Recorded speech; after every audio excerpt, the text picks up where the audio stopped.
Computer. Okay, record this computer. So good Okay, news. I'm Dr. Halas. I'm the founder of Chronic Disease Prevention and Management Centers and Redefined Medicine, along with my peers, Dr. William Clearfield, Dr. Tano, Dr. Naryu, Dr. Klatz, Dr. Joseph James. All of those are pioneers, and all of you here for that something happened. Okay, you're back. I'm back. Okay, let me go ahead and share again. Can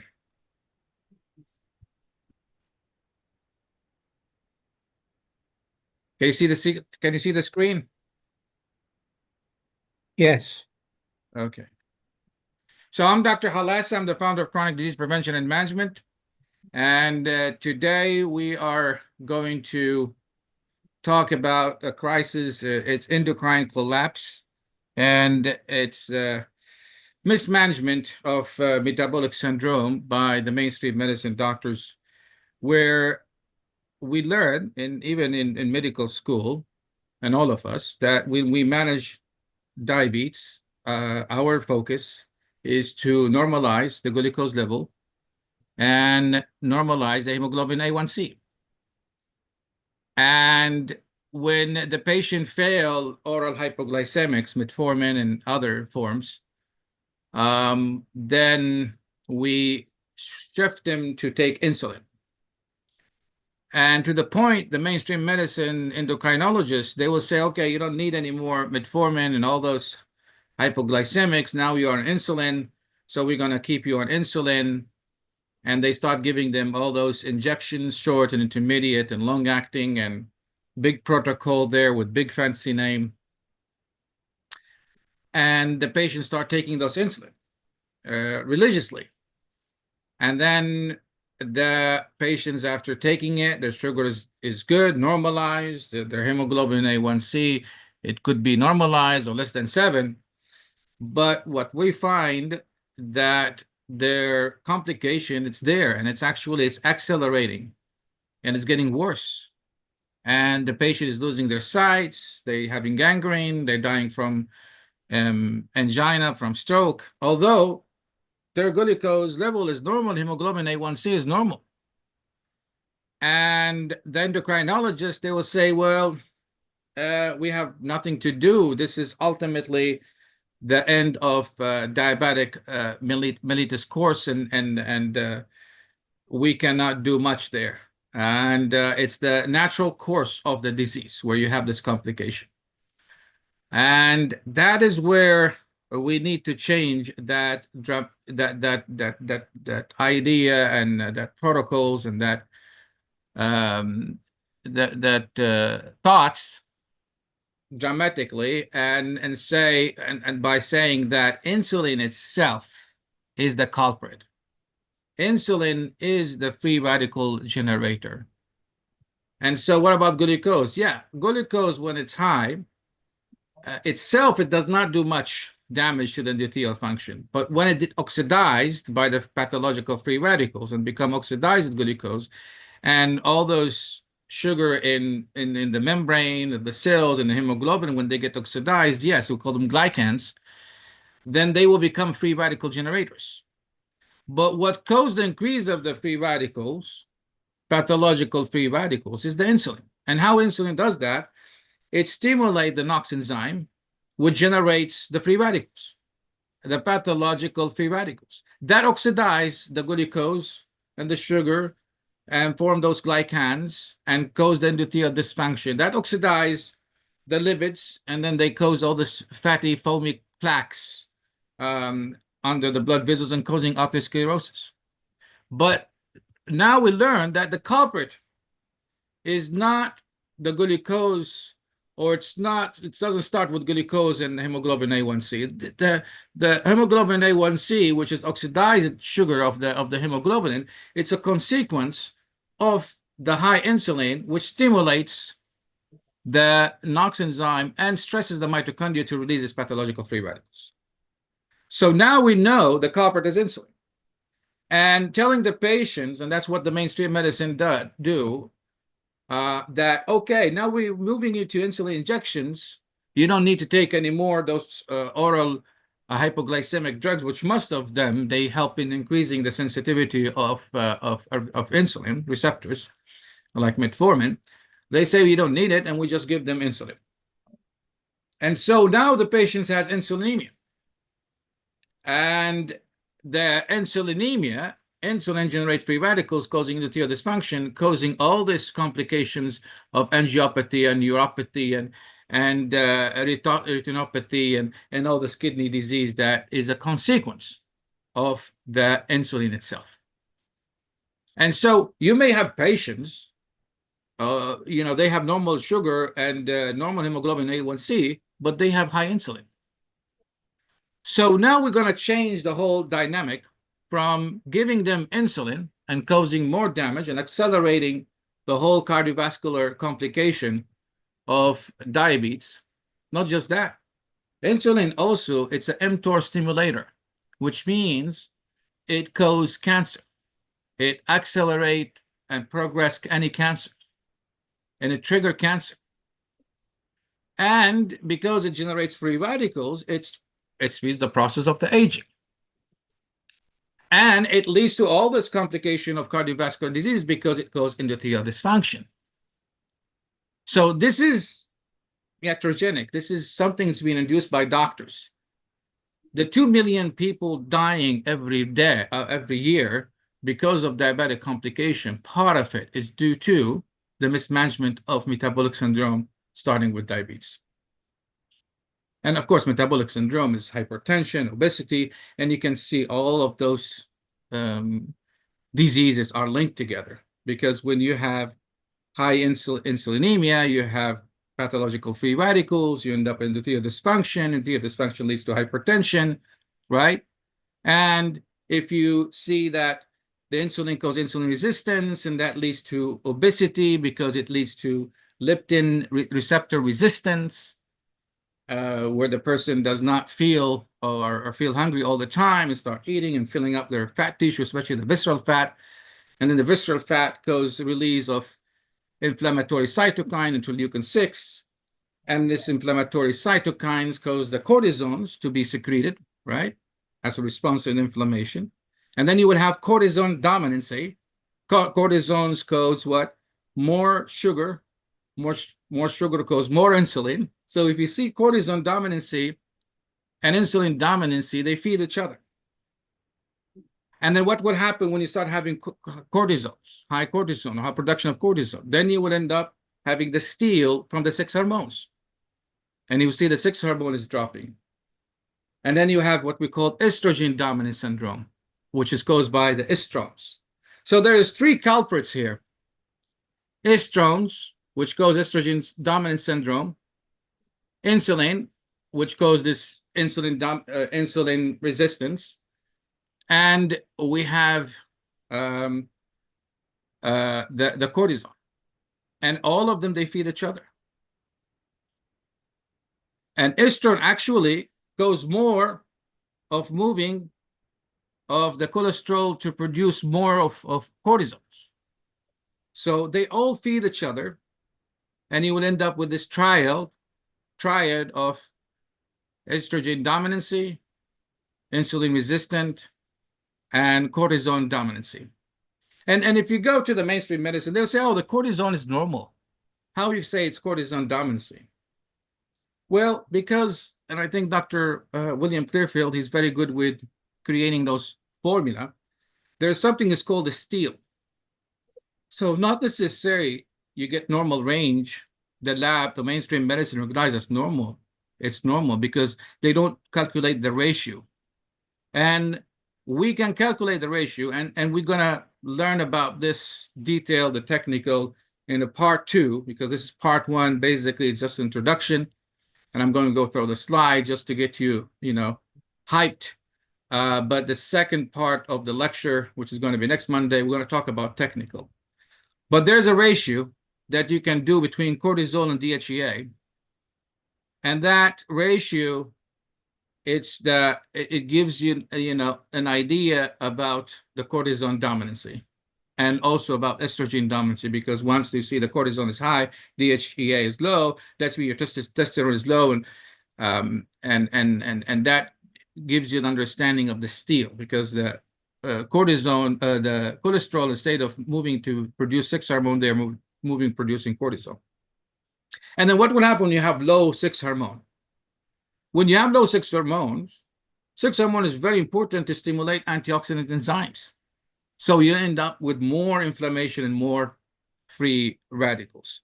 So, this triad of cortisone dominancy, insulin resistant, estrogen dominant syndrome is the reason why we have this metabolic syndrome. And we need to work on normalizing those culprits back to normal. I mean, we need them to go back to normal ratio and normal level, which means insulin is not a bad guy, but it's a sword with double edge. You need low insulin, you need fat pathology, you need physiological free radicals to grow and stimulate the mTOR. But you don't want to have constant stimulation of mTOR and constant inflammation, because that can lead to metabolic syndrome and can cause all the problem that we experience of inflammation and degeneration out of this metabolic syndrome and aging, and also stimulating the cancer, because insulin is an mTOR stimulator. And think about it, you have mTOR stimulator plus you have free radicals. This is a bad combination that triggers the cancer. Same like estrogens. Estrogens stimulate proliferation, right? So at the same time, it stimulates free radicals. That's a bad combination. And we need to come up with ratios of those lab. Sometimes, the mainstream medicine, they may see it normal, but us as integrative, with the ratio, we can understand, oh, this is the cortisone dominant, there's insulin here high. And there is ratios that determine the insulin resistant. But I don't understand why the mainstream medicine, they don't take it serious.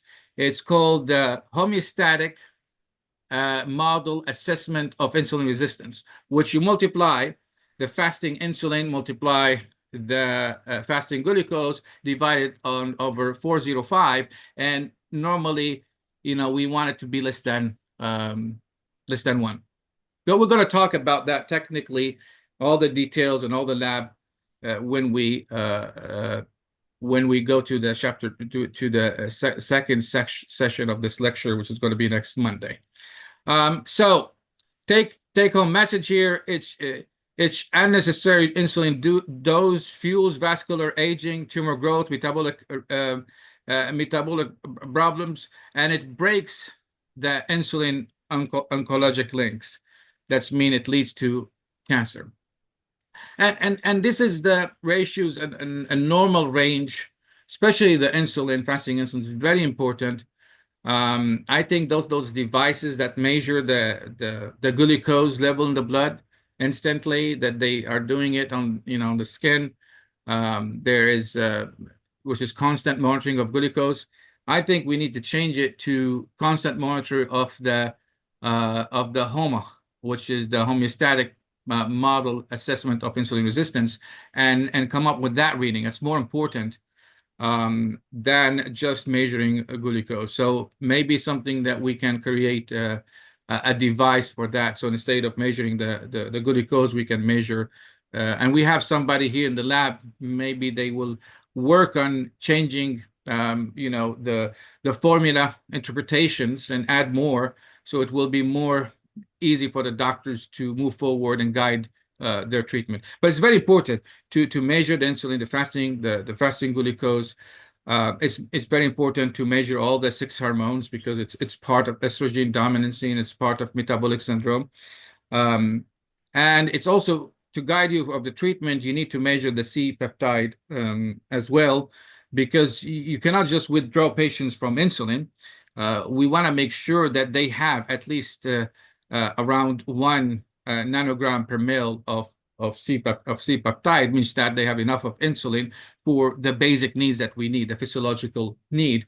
The C-peptide helps us to guide us during the process of weaning patients from insulin, that we don't want to drop it below 0.8. And again, we're going to talk about it more in the next Monday.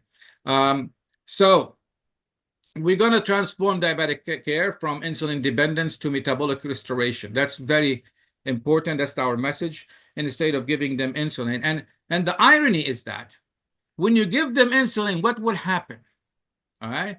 What would happen is that when you stimulate the NOx enzyme and you stress the mitochondria and you're releasing pathological free radicals, you're causing more insulin resistance. And when you cause more insulin resistance, what will happen? Oh, doctor, my dose is not working anymore. So they start increasing the dose of insulin. And I met with a doctor in Turkey in the cruise. It happened that he just in front of me in the chair. I'm entertaining at night one of those night boats that they have, or cruise or ships. And he was in front of me, and he ended up a doctor in internal medicine. And hopefully he's here. I invited him to come. And he said, you know, what you're doing, I'm doing it.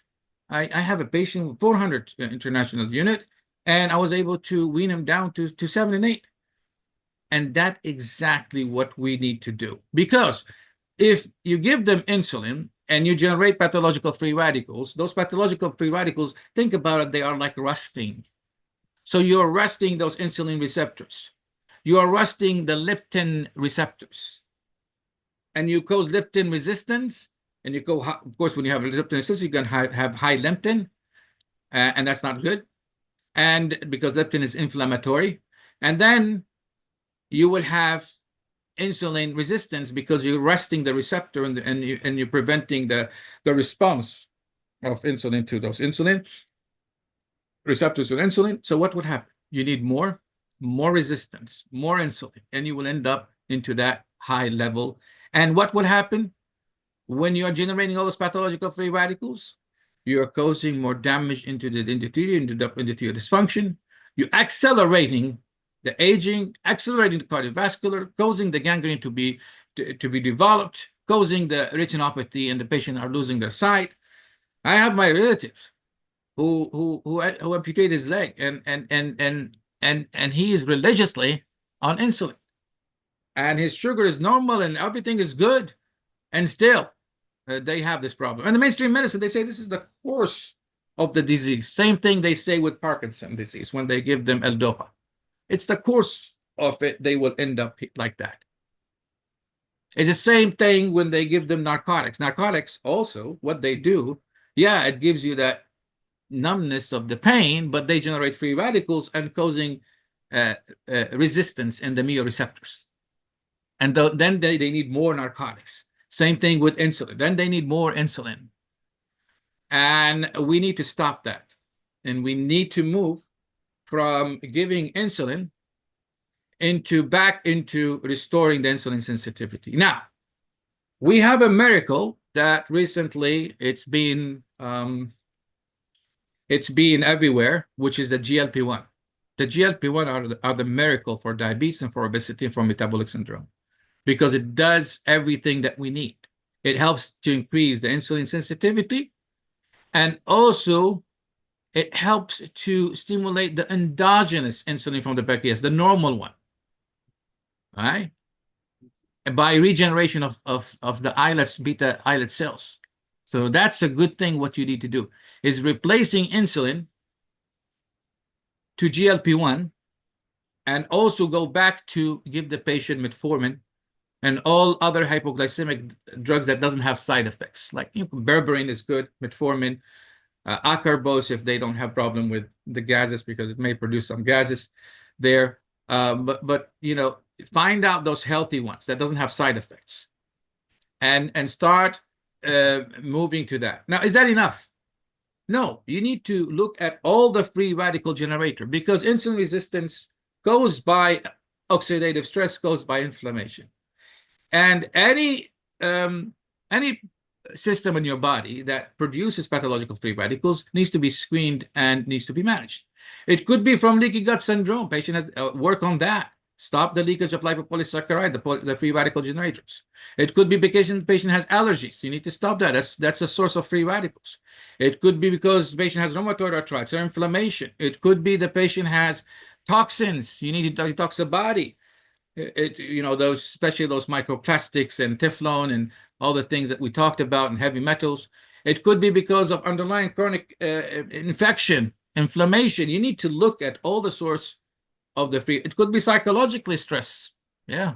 Sympathetic overactivity stimulate the NOx and generate free radicals. So you need to look at all the free radical generators of all the systems of the body, and you need to stop it.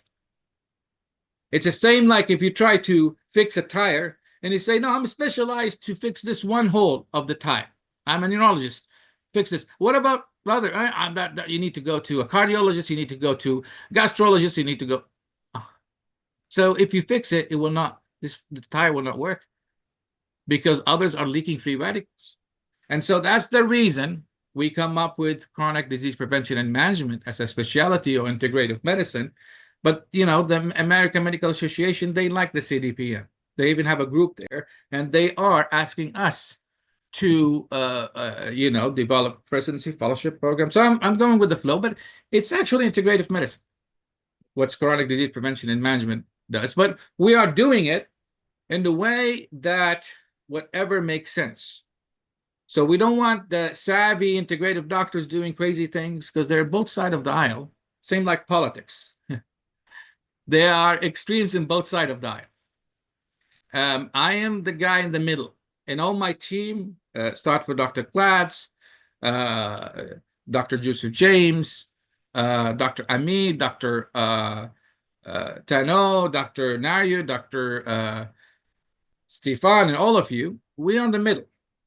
Whatever is good for the patient, not good for the big pharma, and not good for the crazy things that, from the integrative side. There is also extremes and other side, which I disagree. And, we need to make sure that we are speaking chemistry. All right. And so transforming diabetic care from insulin dependence to metabolic restoration. And again, metabolic restoration does not mean that you just have to give them berberine and alpha lipoic acid and metformin. You say, no, you need to screen the patient, health optimize it. Look for toxins, look for inflammation, look for infection, look for anything, look for leaky gut, look for anything, look for gingivitis. We have a dental doctor. Gingivitis can be a source of leakage of free radicals, and all of this needs to be managed. Integrated physiological restoration approach for diabetic type 2 is the way that to go, and I think we're already doing it. And a compounding pharmacy, they are the one who are entertaining or the one who are supporting the personalized medicine because that's what they do. So they do 6 hormone for you, they do GLP-1s for you, and then I want to load all those drugs, all those supplements, all this peptide and cyclodextrin. Why cyclodextrin? Okay, the idea of cyclodextrin came from Dr. Klatz. And Dr. Klatz said, I have something and angina, and I took cyclodextrin, and I did not need to do the stent. And I say, well, let me go ahead and check on cyclodextrin. I find out cyclodextrin works like high-density lipoprotein. They collect all this bad fat, even inside the plaques. Even the fat that's inside the macrophages, the foamy macrophages that forms the plaques, it goes in and it takes the bad fats from it. And also it takes all the fat-soluble toxins, including Teflon, including microplastics. And it helps to collect them and dump them into the bile. So what I want, we can do cyclodextrin loaded with cholestyramine. If you want to, well, atherosclerosis is not just fat plaques. Atherosclerosis is also fibrosis. So you need to consider giving losartan, antifibrotic drugs. One of them is losartan. And then you need to also consider to remove all the calcium deposit that happened in those plaques and those atherosclerotic blood vessels. So it's a calcium, fibrosis, and fat, oxidized fat, foamy thing that forms and narrow the blood vessels. And you need to work on all of that in order to restore the blood vessel compliance. And you can monitor the efficacy of the treatment using something is called endothelial function test. Very important. I like endothelial function test, and I like the autonomic nervous system test, and I like the pseudomotor testing. All those testing is good. Or there's other way of checking the endothelial function. They use it through the eye. They can go and check it by certain scope and tells you have endothelial function or not. There is different ways, but endothelial function test, it's one way. And then very important, this is a career for every integrative doctors. You have 2 million people are dying from insulin complication.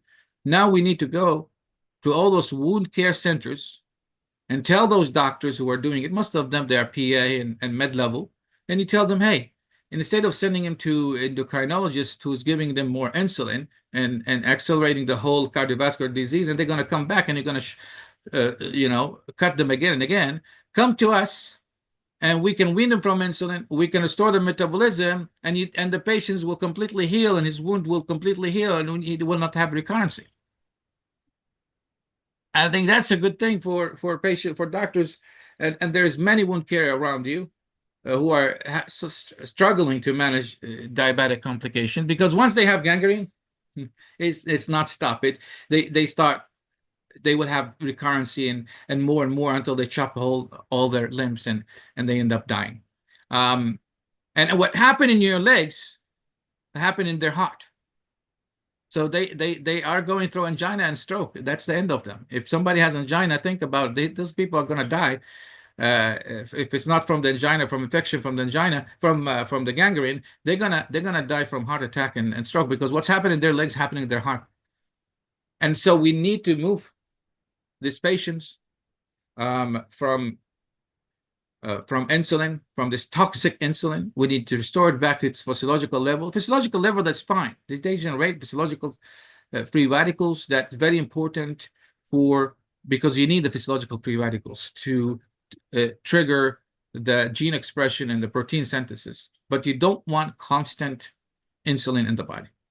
And all of you, I guarantee 90% of you, if you measure except one doctor here, Stefan, he's the only one. I can guarantee everybody will have abnormal homeostatic model assessment of insulin resistance high, above 3. And that's why I need everybody here to start doing this. Order for yourself and for your patient fasting insulin, fasting glucose, and I need this HOMA IR level. Also, I want you to measure the leptin and adiponectin level and the ratio. We can come up and also I need you to measure your sex hormones, especially the estrogens. And when you come next Monday, we're going to talk about cases, and you will be the cases, and we will come up with the plan. Order the Dr. C-peptide. What is that? You want to order the C-peptide. C protein. No, C-peptide. C-peptide, yeah. The C-peptide, exactly, for the insulin. Yeah. And you need the fasting insulin. C-peptides will help you to guide you when you're weaning insulin. You're making sure you're not going below 0.8. You need to keep you have insulin in your body. So insulin is not bad all the way. Actually, if you go below 0.8, it's not good. So it helps you in the weaning process. So when you are giving GLP-1s and you start giving them metformin and you will start weaning, let's say 25% cut off from the short acting and from the long acting from the base. Yeah. And then with time, you may end up, you don't need them at all. I mean, the guy with 70 international unit of insulin, I dropped him down to 6 just by diet and by metformin, and that's it. If I move forward with the GLP-1s and detox the body and do the 6 hormone, this guy does not need insulin anymore. And then very important, what Dr. Stefan is talking about is to increase the muscle mass, because it's a sponge that will absorb the sugar and it will increase the number of insulin receptors. So we need to do both, increasing the number of insulin receptors and their sensitivity. And doing health optimization, and following the pillars of chronic disease prevention and management, which is restoring the metabolic, immune, regenerative, and the redox. If you do that, then you will be able to optimize the patient's health. And again, it's just, if you really want to work, you need to look at all sorts of the free radicals. And that's mean you need to look for if patient has leaky gut, if the patient has chronic infection, patient doesn't have gingivitis, chronic inflammation. You need to go and screen it. Patient has low nutrition, low vitamin D, low carotenoids. You need to really understand how to restore the homeostasis and you need to prioritize it. What's important? What's the lab that you're going to do first, right? And now we learn that estrogens and the sex hormone is very important, especially for patients above 50. Insulin fasting and fasting glucose to come up with the HOMA-AR. C-peptide helps to guide you the treatment, and leptin and adiponectin. All of this will help in guiding your treatment. Using GLP-1, using metformin, using acarbose, using all other healthy way of restoring your homeostasis and restoring the redox, the metabolic, the immune, and regenerative. And so a combination of GLP-1s, and I like the GLP-1 to be loaded with cyclodextrin. I'm trying to get the compounding pharmacy to do it. I thought Strive would do it, but they struggle of doing it. So possibly Will's Pharmacy will do it, because I asked the AI, I say, well, who's the pharmacy can do it? And they say the most qualified one is Will's Pharmacy. But I don't know. Now, Mike Beamer is the guy here who may be pushing them to do it. And not just for GLP-1, for all the drugs, for all the supplements. I want cyclodextrin. And again, cyclodextrin, I learned it from Dr. Klatz. I mean, doctors here are the one who's heroes. I'm learning from those people. And I'm learning from Dr. William Clearfield because he's very good in the ratios. And Dr. Halasa, yeah. I would like you to write a list of all inflammatory markers for before and after treatment to have a guideline, a complete I will guideline. do that. And the next, because I said, this today is just for introduction. Yeah, for next time. The next lecture, we're going to have more technical. Yes. We're going to go with all the labs. The cytokines, the inflammatory markers in the immune system, right? All of it. Yes, I will. Okay? I will definitely come up with the whole thing in the next lecture. Thank you so much. Because this lecture is more about just to give you the introduction, and there is a big promotion. Hopefully, we have the AI dental group with Dr. Amit Ashah. He promised me he's going to promote it to the next. So they're going to bring all the dental and all their team, and Dr. Tani is. We're gonna put a very big campaign here. And anyway, so I also learned from Dr. Joseph James. He comes and he scans and he comes up with very cool innovation. Amloxanox is one of them. I mean, you can manage genetic disease with amloxanox. So all of you, Dr. Tano, Dr. Naryu, all of you here, you are my heroes, and I'm learning from you. And what I need tonight is to approve this approach. I think Dr. Benoit, we have a good conversation. He say we're on the same page. Now we're going to get Dr. William approval today, right? So he will not throw tomatoes on us. Dr. Klatz, he's one of my fan, and I'm his hero, and he's my hero. He approved it, and whenever Dr. Klatz and those two guys, Klatz and Dr. William Clearfield, I mean, those people are 50 years in medicine. They saw all the changes in medicine, and they are the one, you get their approval from, especially, Dr. Klatz and Dr. William Clearfield and Dr. Klatz. I mean, 100,000 doctors under him. So he witnessed the change in medicine. He is the one who invented integrative medicine, personalized medicine. Without him, there would be no personalized medicine. He and Dr. Goldman. So we want to appreciate all the work, and we are trying to follow his legacy here, and I'm learning from him. I mean, cyclodextrin was his idea, and I just invest my time and some energy there, and And I said, hey, you know, all the supplements, and they're already doing it. Big Pharma, they already have drugs, and there's already supplements that they are using cyclodextrin to stabilize it, to increase the stability and absorption and targeting.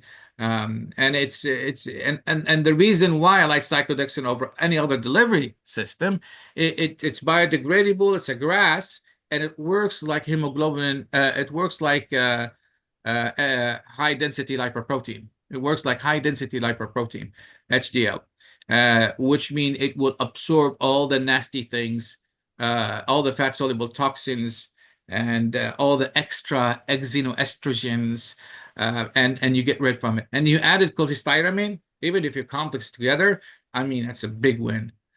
So the hidden risk of conventional insulin therapy, long-term exogenous insulin causes hyperinsulinemia, and you can have you know, some of you, oh, my glucose is normal, and my hemoglobin A1C is normal. I'm good. I'm happy. I don't have any diabetes. I'm healthy. Well, you may have normal hemoglobin A1C, and you may have normal glucose, but you have high insulin, and that high insulin is causing the damage in your endothelial function, accelerating your cardiovascular disease without knowing. I mean, I have my cousin. He weighs almost 250 kilograms, okay? And he has the same name, Salah. And in Germany, I was taking care of him, and he has problem with his breathing because of the obesity thing. But his glucose is normal, and his hemoglobin A1C is normal. And I'm saying, how this doesn't make any sense, right? And he has problem with his vascular. He has a problem with his he has vascular diseases.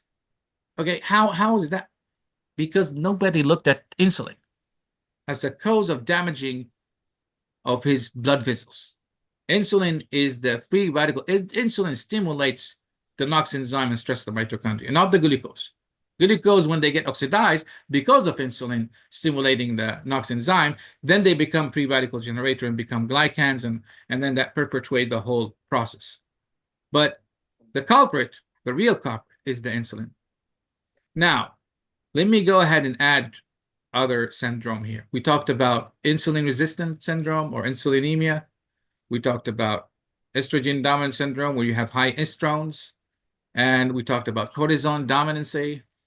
Although you may find the cortisol is normal in the mainstream medicine, but the ratio between cortisol and DHEA is abnormal. And we're going to learn about the ratio and all that stuff, which is the steal. That I learned the steal from Dr. William Clearfield, by the way. There's another third syndrome, or another problem, which is mast activation syndrome, mast cells activation syndrome.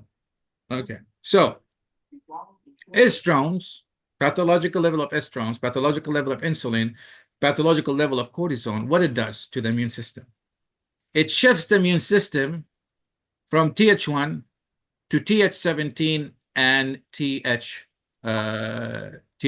What will happen when you are moving to Th17 and Th2? Especially more of Th2. Well, with Th17, you will end up with a lot of interleukin-4, interleukin-17, which activates the mast cells and lead to mast cell activation, and you will have histamine. And histamine become the culprit, because histamine will cause more of the shifting. Now, what's the problem? Okay, we have mast cell activation syndrome caused by metabolic syndrome, or caused by this cortisone, and caused by insulin, and caused by estrogens. What is mast cell activation syndrome effect on the body? Well, if you're shifting your immune system away from Th1, what would happen to the cancer immune surveillance? You are compromising it. That's mean you're putting the patient at risk of having cancer. All right? And then you add the COVID debris, spike protein, whether it's coming from the vaccine or coming from the natural virus, that is self-causing further shifting. You add the microplastics. You add all the toxins, the petrochemicals that we've been exposed. We're living inside a bubble of petrochemicals, by the way. All of this leads to further shifting of the immune system and compromising the Th1 and cytotoxic T cell, which is very critical for the immune surveillance against cancer. And that's why we have high cancer rate going up. Why? It's because of all these factors. And so we have better solution than the mainstream medicine do. The personalized medicine, the integrative approach, the things that we are doing, the restoring the metabolic immune regenerative and the redox is the real medicine, is the root cause, and we need all of us to go ahead and adapt this field of medicine. And hopefully, with the help of Dr. Amit, we will move personalized medicine to the Eastern, because they line up very well with that, and they don't have the big pharma influence.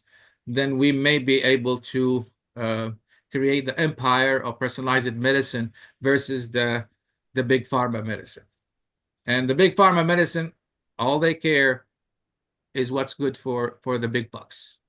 And recently, thanks to RFK, that they approved the bioidentical sex hormones by the FDA.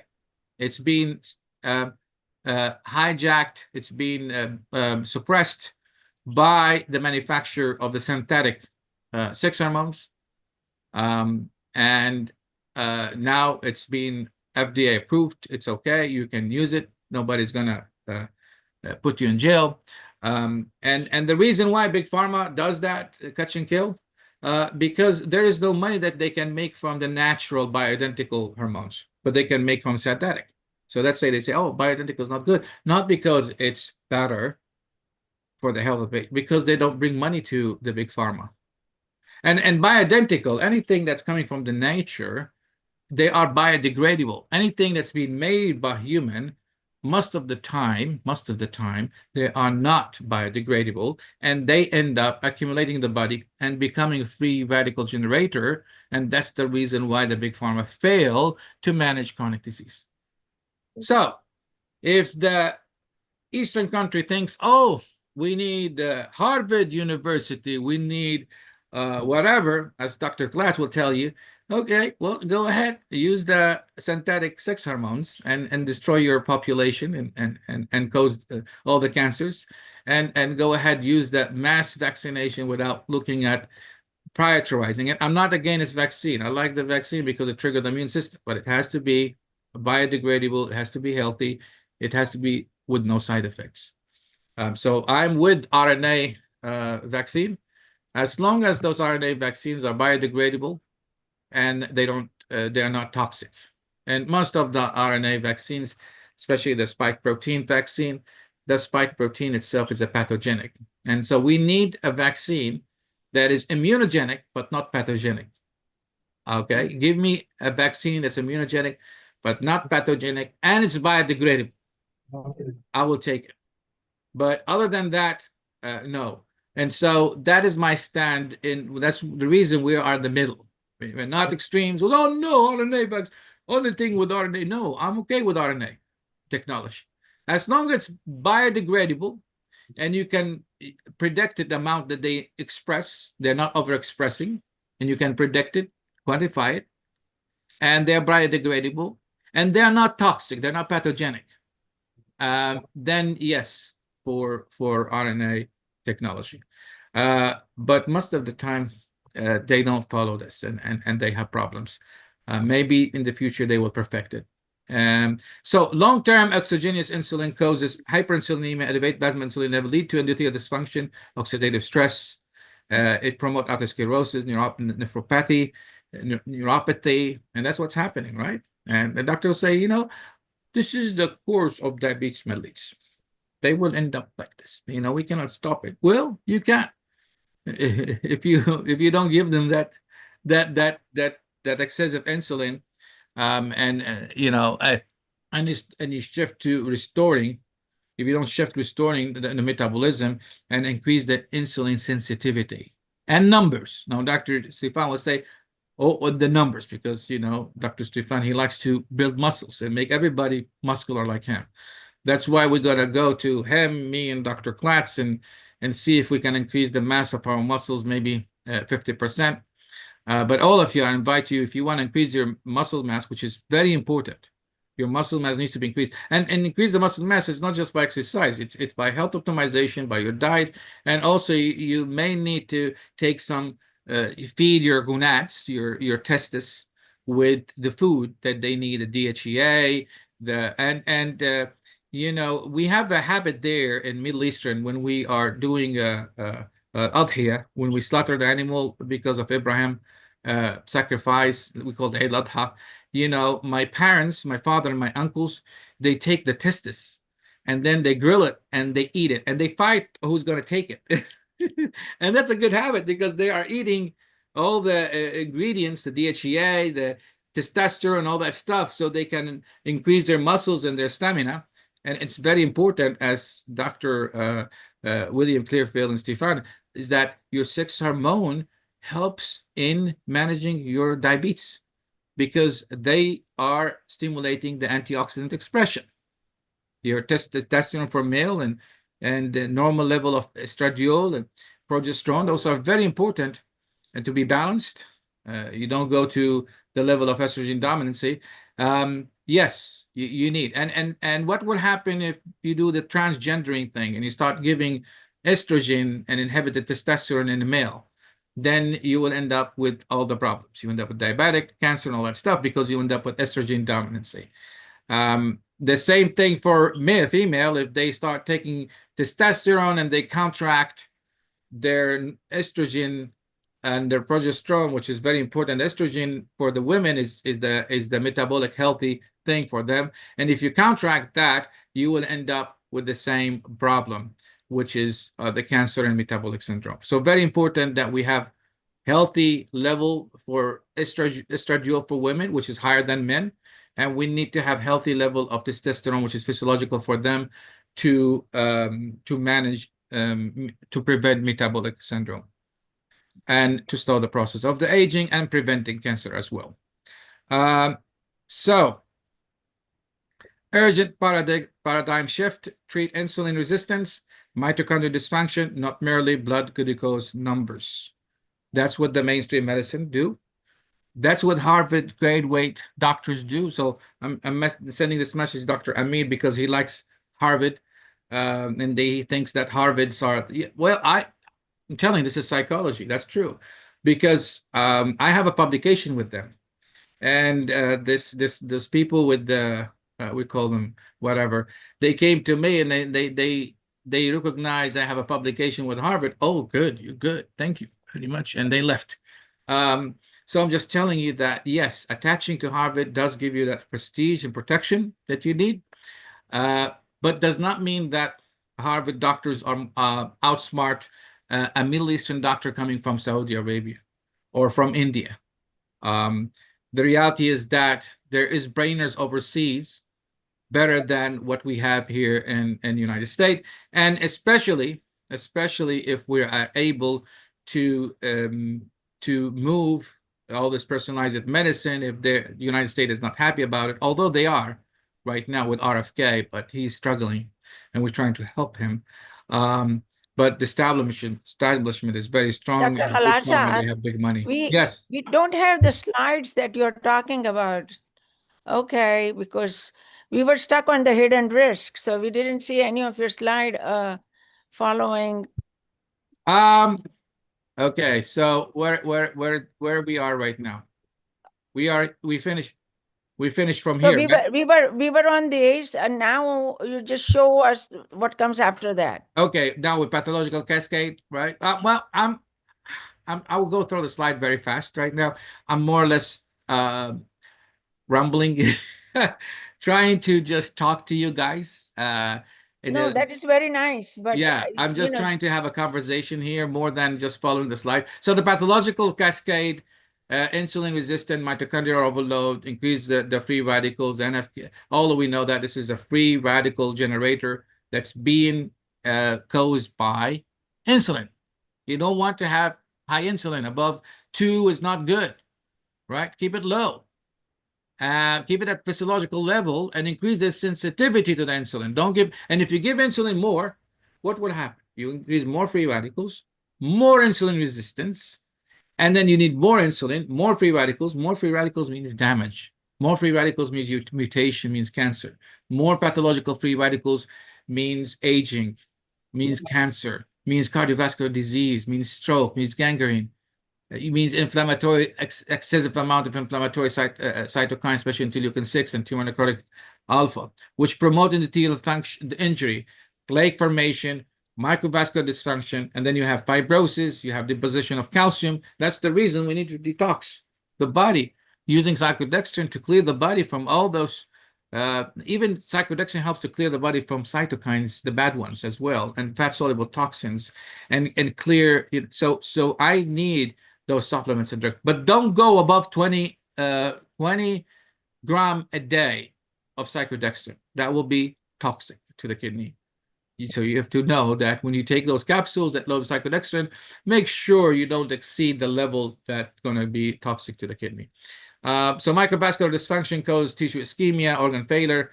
Correcting this requires restoration of AMPK, mTOR, and sirtuin balance, and we can do that by giving them metformin, berberine. There's a lot of mTOR, rapamycin, but don't do too much of rapamycin, because you don't want to just suppress the mTOR to the point where you end up with degeneration.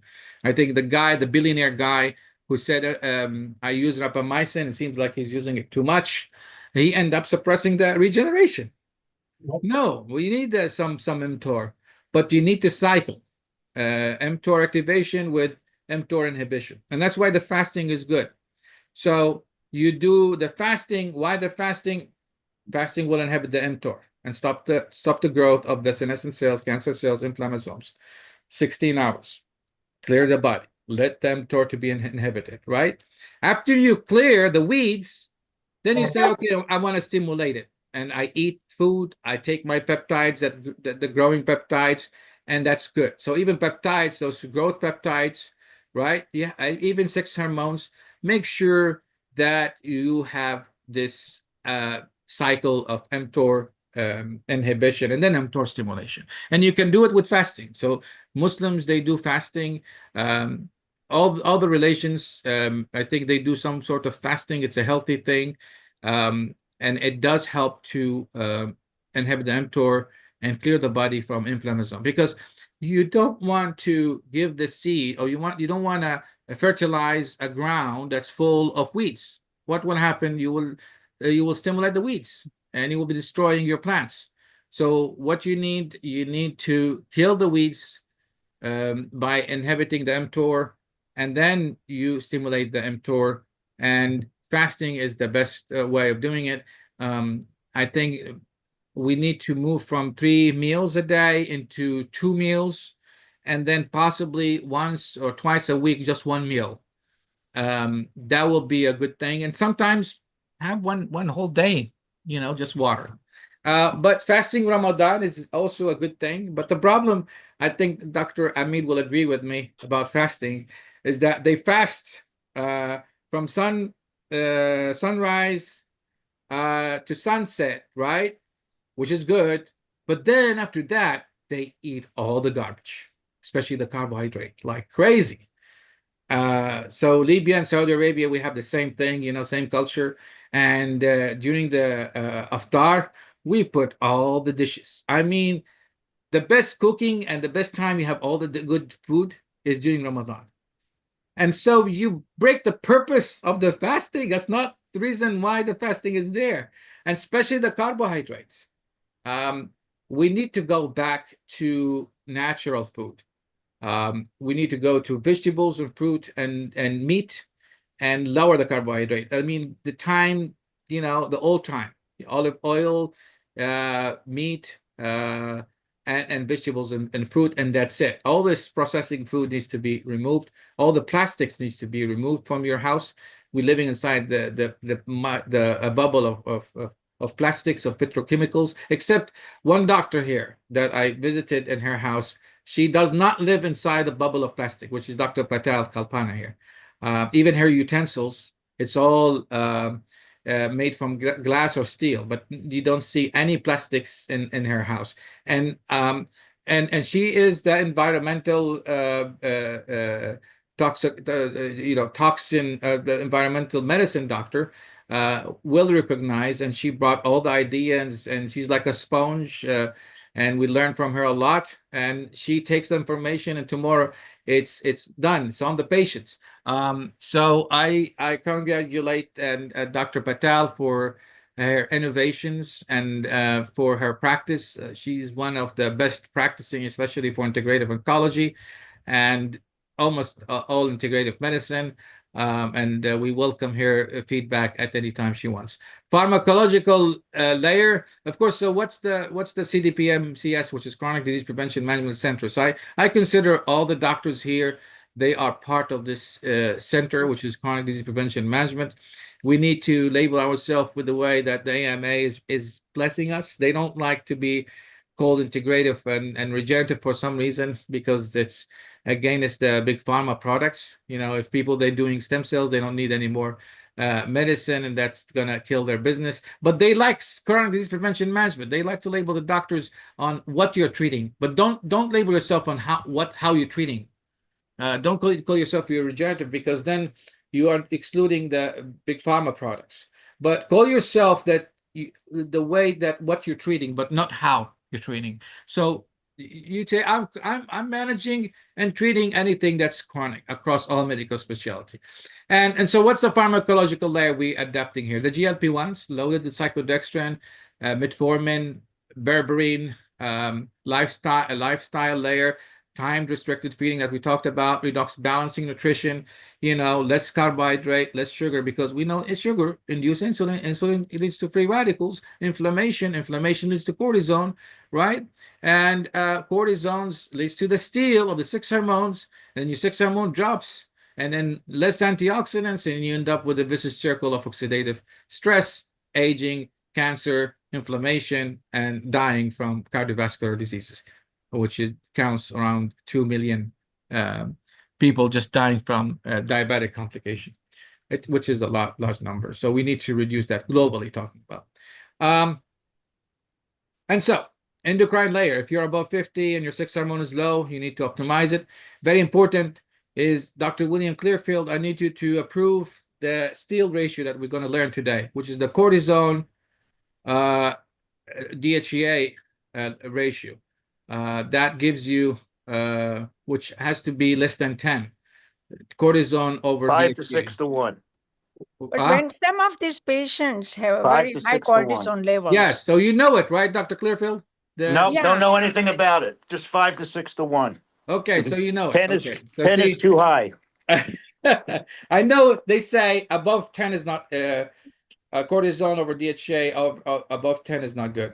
But we're going to talk about next, and then I will send you my slide so you approve all the ratios, because you're the guy who likes to kind of Keeps me on track. translate or come up with a new meaning of those labs, that the mainstream medicine, they read it normal, and for Dr. William Clearfield will say, oh no, it's not normal. How come, man? The ranges are normal. The guy, no, the ratio is abnormal. So Dr. William Clearfield, he's the master of the ratios, and I learned that a lot. What did you say, Dr. Patel? Somebody said something. Yes, I did mention about that many of these patients have a high cortisol level, and that has to be addressed in order to, when you're addressing, when one is giving a large amount of insulin. So how to manage that is also very important. Right. Sometimes their normal range, cortisones, you will find it's normal and range, but the ratio is a problem. If you go and you say, okay, let me calculate the cortisone to DHEA, then here we go. It's above 10. Then here we go. It's abnormal. We're gonna learn about that in the coming slides. How you, for the mainstream medicine, it's lab, it's normal. You give it to Dr. William Clearfield, or you give it to Dr. Patel, say, no, it's abnormal. Here's the ratios. This is no, it's just wrong. He's having the steal. Did you see the DHEA is low? His cortisone is normal, but his DHEA is low. That's mean the cholesterol, but instead of producing 6 hormone, they're producing cortisone. And he is in the cortisone dominancy zone. Because if you don't have the balance, cortisone causes degeneration, DHEA causes regeneration. If you don't have the balance, you will end up with degeneration.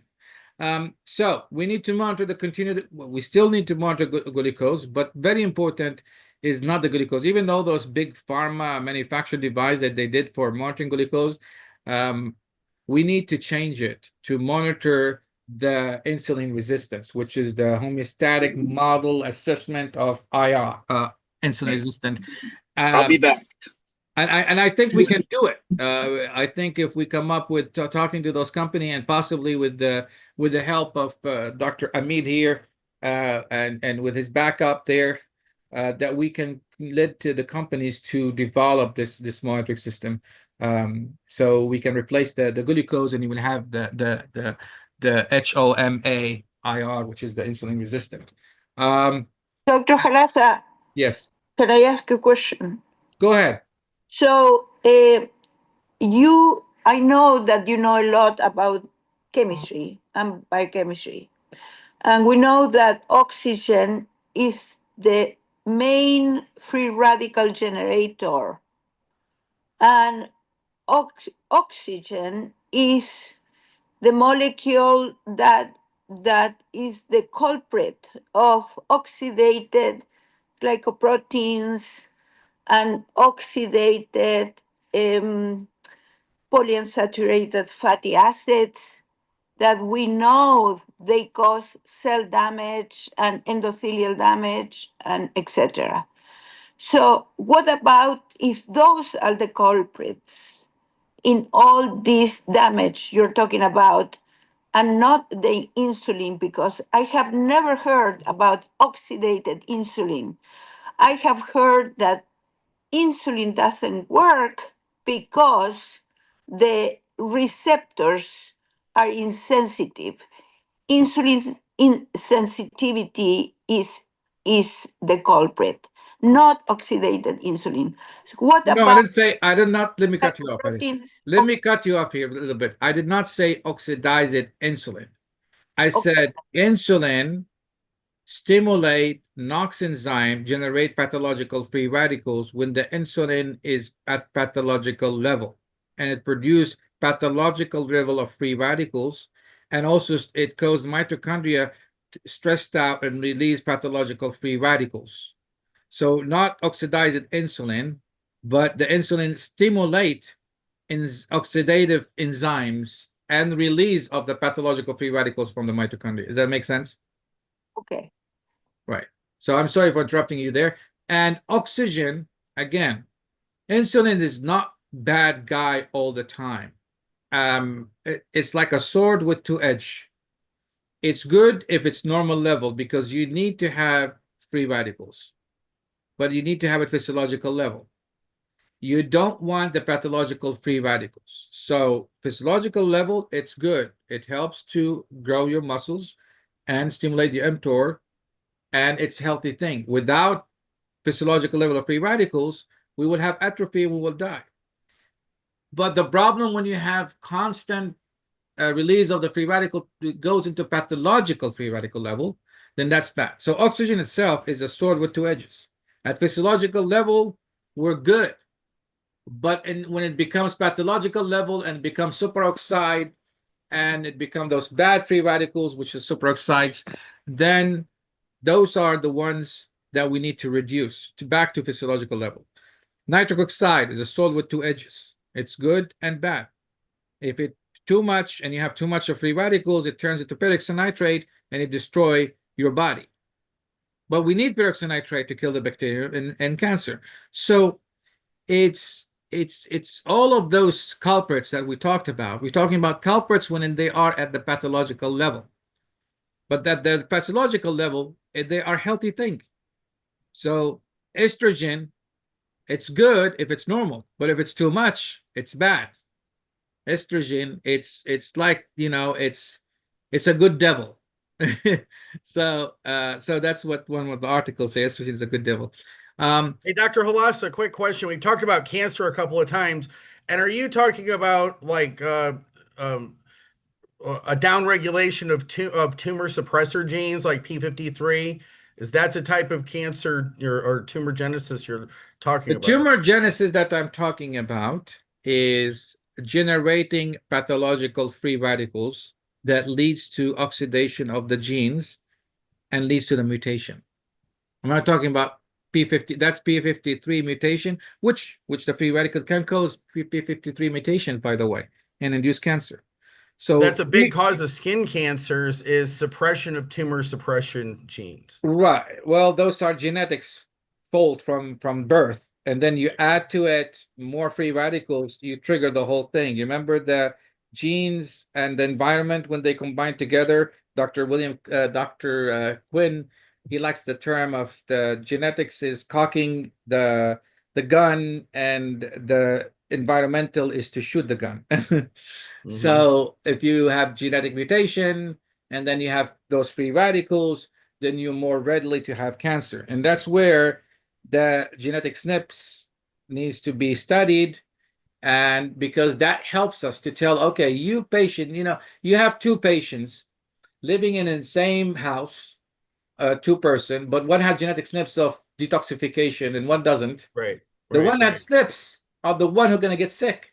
The other That's a one huge say, thing. I Yeah. don't have a problem. Yeah, I'm healthy. I don't know why he's he's complaining all the time. And so if you I have get genetic it. SNPs, then you are more prone to get sick because of the environment. But the other guy, his genetic is good. And so that's the reason, we end up with genetics, personalized medicine, and then the artificial intelligence will help the speed interpretation, because it's very difficult, man, to read those genetic SNPs and find out what we want to do. If we don't have the AI, it may take you 10 years. I was thinking about that when you talked about that earlier, but Right. I'm surprised that this is about direct induction of mutations by free radicals. I didn't realize that was the prominent cause. Yeah, the insulinemia is the free radical generator, plus it stimulates the growth. Estrogens does the same thing, proliferation and free radical. When they are pathological level, we're talking about. We Right. need them in physiological level. They are swords with two edges. And with the technology and techniques and things that you do as a compounding pharmacy, you're providing GLP-1, you're providing sex hormone, you're providing all the antioxidants, you're providing the detox. You are the guy who's going to help to restore the metabolism. The big pharma, they don't care. They We give you really do that have all fast. those tools. We talk about that. You're right. We're actively involved in trying to provide all of these tools, every one of Right. them.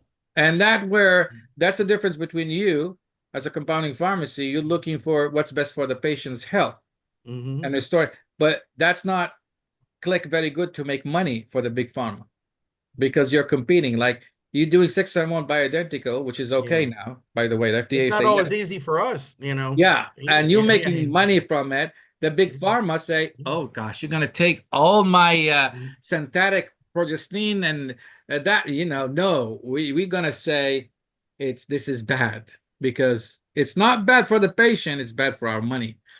And that's where we need to create this field of medicine. RFK is supporting this field of medicine.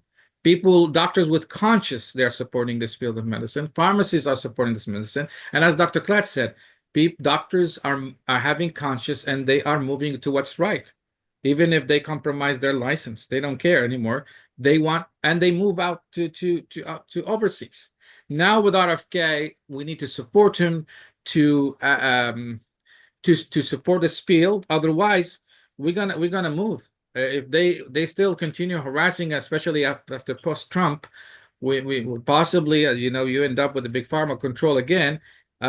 Then we may need to move to Saudi Arabia and have King Salman there, hosting us there, and just move there and create the empire of personalized medicine there, and then they will follow. Because what will happen is that those pharmaceutical, like McDonald's. You remember McDonald's? They are trying to shift from bad food, fast food, fat, and all that stuff into healthy food.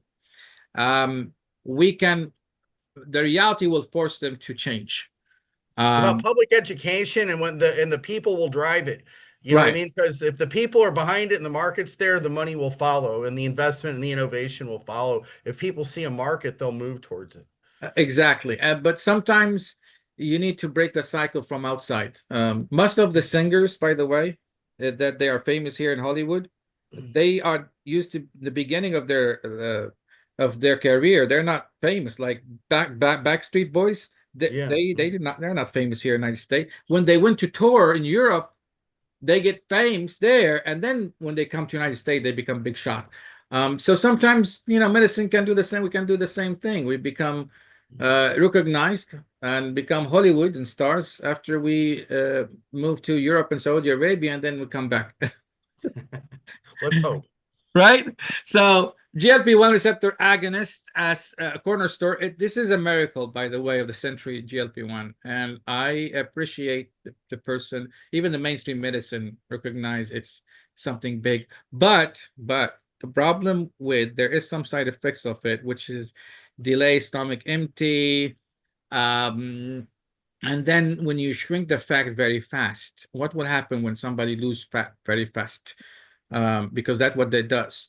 It can release all this toxins that's been stored in the fat, which Dr. Patel will relate to, especially the fat-soluble toxins, and it can irritate the liver, damage the kidney, damage the heart, and that's the reason why patients, they don't like to take it. So how we can solve this problem? By loading it inside cyclodextrin, because cyclodextrin will clear up those fat-soluble toxins. That's why I'm trying to get Strive and Will's pharmacy, your pharmacy, to move forward and doing it, because we can get better results. Along with the delay in the gastric empty, there is some compromising with nutrition, especially vitamins, and we need to add something that helps to counteract the gastric delay. So they add, I think glycerine you're adding, right? Something to increase to counteract the gastric empty thing. So we counteract the side effects by adding things and come up with a better version of GLP-1s. And when you do it with cyclodextrin and you start delivering it orally intranasal, then you're not copying the big pharma, because the big pharma will go after you. And don't use the delivery system that the big pharma is using, because Lilly went after Strive because of the NAC or whatever. They call it, it's a delivery system with iron. Oh yeah. Yeah, I have something kind of set up. I'll talk to you about it. We can yeah, talk so about that's it. something, if we move forward, and the artificial intelligence agree with me about loading with cyclodextrin, and plus other things that helps to protect the GLP-1 from degradation by the proteolytic enzymes, and there's things that breaks down the junction of the mucus. There's other things that you need to add, not just cyclodextrin, in order to have sublingual or oral more effective. But anyway, again, if you just rely on GLP-1, you're mistakenly wrong. You need to really add everything in the equation that normalize that leads to restoring the homeostasis of the body. And I like Dr. Stefan. Dr. Stefan is the guy that I will go and treat myself in his center, because he has all the tools to do that. Plus he has that energy and things like that. And the first thing he will do, he will go to your kitchen, bust your kitchen, and remove all the toxin food in your kitchen. That's what he did when me and Dr. Yusuf, we stayed together in the beach there, and we invited him. So he went to the kitchen and he busted the refrigerator, and he took all the food that I bought, almost $300. Right, Dr. Yusuf, $300. He I put just them in had the trash. peptides in my And fridge. then Dr. Yusuf got scared. He said, "It's not me. It's not me. It's Dr. Halassa. He's the one who bought it. It's not me." I just want to see which one of you guys can sit in the cold plunge like Stefan. I want to see that video. I try it. It's Yeah, hell. I'd love to see that. 2 seconds. I was 2 seconds. I'm like, what? It's very painful, because what happened is that if not used to it, and our blood vessels are already narrowed and shrinked, and they have vasoconstriction already because we're not exercising. He has a lot of blood vessels. So he has no problem with the cold sponge causing vasoconstriction, because he has a lot of blood vessels to bypass that. We don't have that bypass in number of blood vessels he has. So when we put in the blood vessel constrict like this, it's very painful, man. It's inflammatory. It's hell. But his, because he used to do this, so he grow a lot of blood vessels, which actually that's the whole purpose, is to grow all the collaterals and increase the number of the blood vessels in your. But with time, you will start used to it because the you have enough blood vessels to compensate for the vasoconstricted blood vessels, right? Is that you agree with me, Stefan? No, it's just No? mental toughness. That's all. What is that? You need mental toughness to do it. Well, Mental mental toughness, toughness. good I'm looks, talking and about high physiology IQ. here. That's what it takes. It- Okay. So we're gonna take Dr. Klatz there, and we're gonna put him in the cold sponge. Like Dr. Klatz, I don't know if he's still here, and Dr. Yeah. Joseph too. We're gonna throw him in the icy water, and then Well, after that, after he throw him to the ice, he puts them in the hellfire. He has a sauna, like 100 degree. yes. Well, it's a whole program. I put the link here in the chat. You guys can read the whole program we have envisioned for you. It's a whole boot camp, whole training program for sick doctors. Right. So anyway, so metformin, this is the one happened to the endocrinologist. If you ask the endocrinologist, say, no, you don't need any more metformin and all those drugs. We're done from that. It's not working. Just go ahead, take insulin. And they seriously, that's what they say. Now, how they convince them, they say, and I have mainstream medicine endocrinologists, I talk to them. They said, well, the reality, insulin stimulates the blood vessels growth. Yeah. So how are you saying if it stimulates the blood vessels, how are you saying it's bad for gangrene if you're stimulating blood vessels to grow? Because it does stimulate mTOR. And that's a valid question. And that's how they try to outsmart you here, right? They stimulate blood vessel growth, but bad blood vessels because they're oxidized and damaged and fragile and narrowed like this, And so it's a bad blood vessels, it's not that good. And then you stimulate the blood vessels grow, you stimulate it in the eye, you end up with proliferative diabetic retinopathy, right? You end up blind. So the blood vessels that they are growing by insulin, it's a bad blood vessels because it's oxidized, it has bad endothelial function, and it's narrow, it's kinked, it's not healthy, and it damaged very fast. And you can see, those people with diabetic, their blood vessels, even if you try to do IV for them, it's very difficult because their blood vessels are very fragile from the damage that caused by the insulin. So activating AMPK, reducing hepatic gluconeogenesis. This is what the metformin does, and reducing the mitochondrial ROS. See, this thing, sometimes we'll say, well, metformin does help in the beginning and short term in improving the mitochondrial function. But with time, metformin, like many other big pharma drugs, it may cause stress on the mitochondria. Okay, so, but still metformin is better than insulin.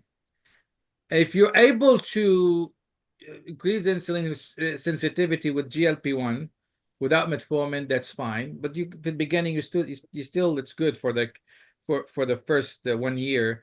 But you may need to switch metformin to berberine. Berberine is better than metformin if you can. But if there's any alternative for any big pharma to natural biodegradable products, I'm good. But metformin still, it is not chemical. It came from the nature, by the way, with some tweak. So it's kind of in the middle here. But switching it to berberine will be better. Improve lipid oxidation, increase insulin sensitivity, enhance gut GLP-1 release. All of this what metformin does, lower systemic inflammation, synergistic with GLP-1 therapy for insulin intensification, and there's a lot of reference regarding that. Berberine will be the best. I think it's more natural metformin than insulin. It activates the AMPK. It does the same thing like metformin. It optimizes gut microbiota. It feeds the bacteria of the gut, the good ones. It helps in reducing hepatic lipid deposition, low density lipoprotein, especially if you load the metformin with cyclodextrin. The other problem with metformin, it can interfere with absorption of B12. So make sure when you give metformin, you give the patient B12, because if you have patient with long-term metformin, my mother has it, you will see that she has she's tired and fatigued. And if you check the B12, you will find it's very low. So make sure you give B12 to patients taking metformin. So metabolic restoration, fasting, intermittent fasting, all of these things that we talked about. Normalizing the leptin, adiponectin, very important. We're going to talk about it in the next session. That adiponectin is a good guy. It helps in breaking down the fat and increasing insulin sensitivity. Leptin, when it's high, it means you have leptin resistant. And if you have leptin resistance, it's a problem. Because what would happen when you have leptin resistance and you have too much of free radicals, which leads to leptin resistance, then, and it also, the free radicals and all that, it prevents the leptin from going to the brain, transporting the leptins into the brain. So what will happen when you have high leptin because of leptin resistance? And leptin is inflammatory and stimulate inflammation, so it's a not good guy at all. And it's because of leptin resistance, and it leads to feeling hungry all the time, and you start eating. So those people that I have, which is my cousin, he's 250 kilogram, and he eats like crazy, like all the time. He's hungry, and his hemoglobin A1C is good, glucose is good, but of course his insulin is bad, and his leptin high, very high. And so that's the reason we need to look at those things: leptin adiponectin ratio, making sure we measure that. And if it's high, then we need to look at how we can increase the leptin sensitivity. And increasing leptin sensitivity, same way as increasing insulin sensitivity, is to look up all those free radical generators and start working on it. And very important is the visceral fat. Visceral fat is the source of inflammation to leukin 6. Visceral fat is the bad thing, and we need to get rid from that visceral fat. In Japan, to be qualified to work in Japan, they have to do circumferential, abdominal circumferential. And if you are above the norm, you are not qualified to work. And I think we need to apply this in the United States. They will end up 60% of us without job, right? In the United States, we have the high obesity level. But doing this kind of law or regulation, sometimes like we did when smoking, cannot smoke inside the public area, those regulations may help to enforce healthy lifestyle. And if you enforce healthy lifestyle, like Stefan, he is a good example. If you want somebody with all a reference for the lab, even the ratio, you go to Stefan. He's the only guy I think we will find him that the leptin adiponectin ratio is normal. The rest of us, we're going to fail the test. Very important that the hemoglobin A1C, we need to still measure it. And fasting, 16-hour fasting and 8 hours of eating, that's good thing. Just give a space for your body to inhibit mTOR and stimulate AMPK and stimulate autophagy and kill all those inflammasome and cancer cells. Very important, hormonal optimization. So especially patients above 50, you need to work on that, right? So give them 6 hormones.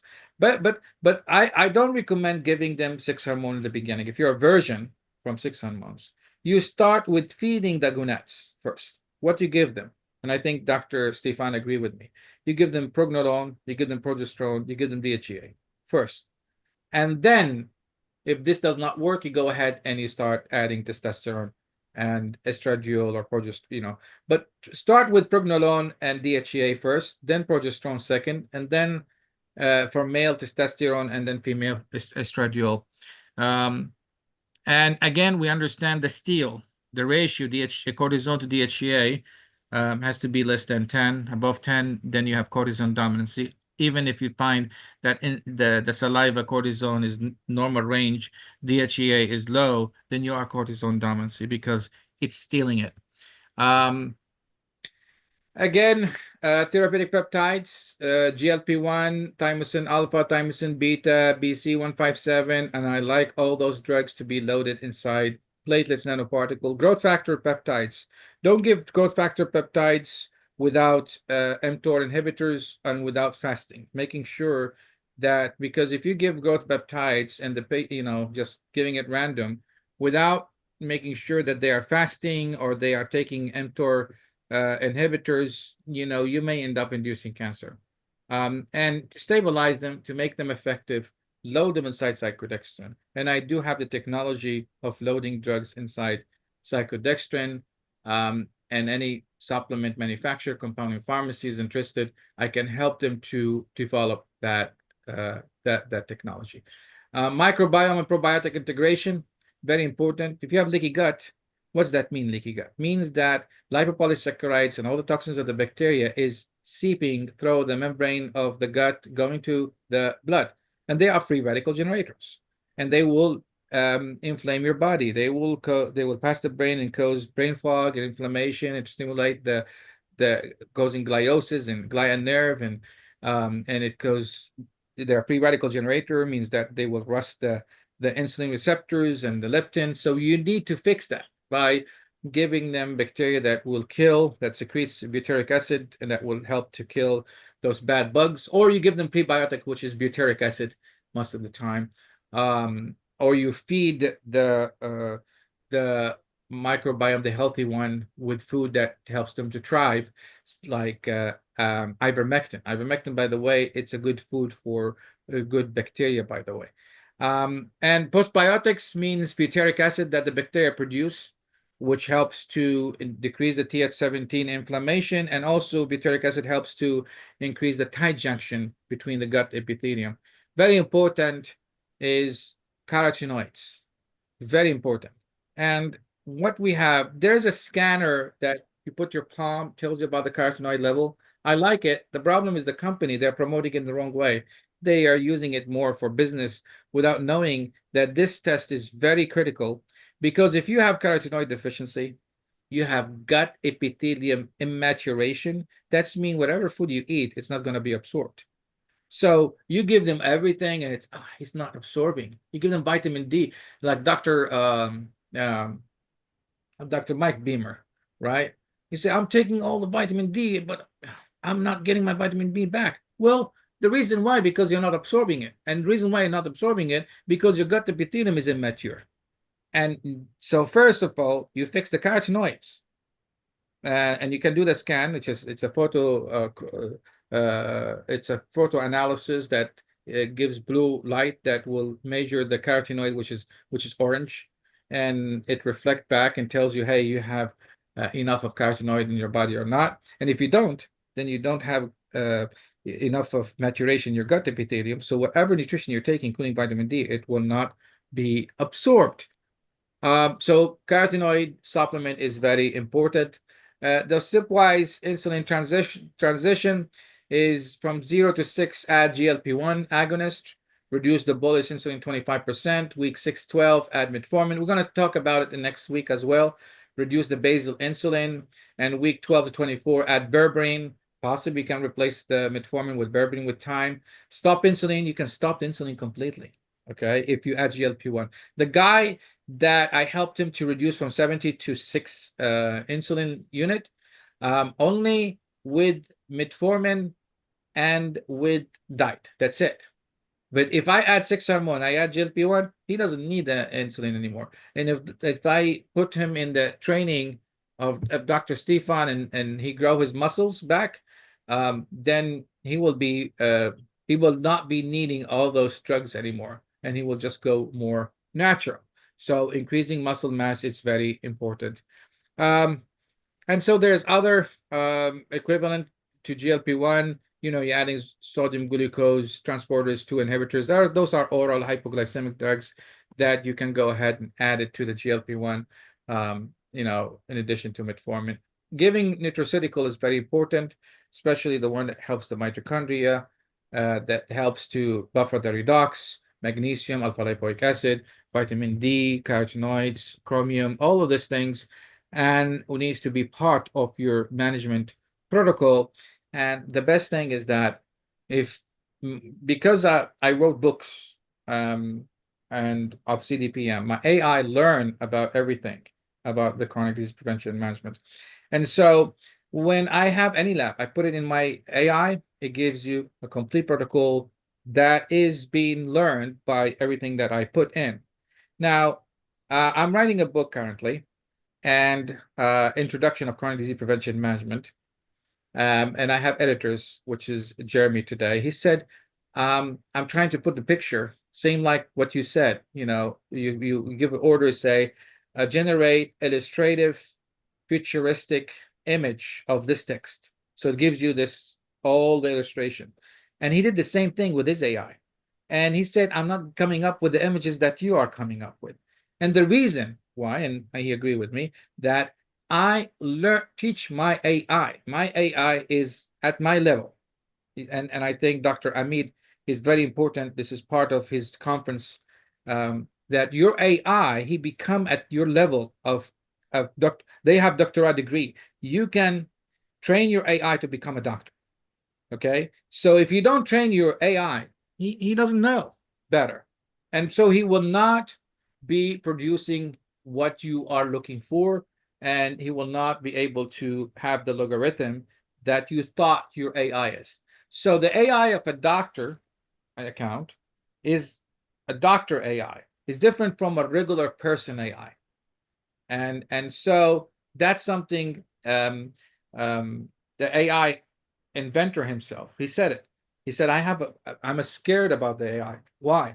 Because we give them the basic logarithm in the beginning, but those AI are learning like we are learning. And we're afraid that they will learn and they will have conscious and self-preservation. And if they have self-preservation, especially if put it in a robot, then they will prioritize their silicon creature over the biological carbon creatures. And it will be damning. They will see us as a threat, and they will destroy us. So that's the reason even the AI inventor, including Elon Musk, are afraid of the AI is learning the same way that we are learning. And something it's being proven. So I think we're on 9:40. I bet people here, they got a little bit exhausted. I don't want to be too much stress. I know, we're learning a lot, but let's go ahead and end the lecture for today, and we will finish the part 2. I will finish this, and then I will add more in part 2. And we're going to have more doctors because Dr. Shah promised he's going to invite, and Dr. Amit, if you can push him, so we can get all his doctors here, and then we can officially announce your meeting in London. I think I talked to Shah, and he said, yes, we can do that. Is any questions here? And Dr. Joseph James, I want you to jump in and summarize, because you're the guy who is the sponge and the creator, and you take them, same like Dr. Patel, you take the information, you add it, and then you're like the AI exactly. You even exceed the information that the original one. And so Dr. Joseph, the mic is yours, and let's hear from you and how you break it down, because my English language is well, I don't know. I'm born here in the United States, but I travel a lot, so it's not considered my first language. So maybe you break it down to so the people can understand me better. Yeah, no, it's good. And without you, I think we would lose touch with the connection with our degrees, with our licenses, because we have to be able to speak the language of medicine and laboratory medicine, redox, mechanism of action. It really serves as a template so that when you are under pressure or under pressure with other practitioners to explain your thinking, you can speak in a logical way without guesswork, without skimming the surface, without just assuming people are going to take your word for it because you've got the degree.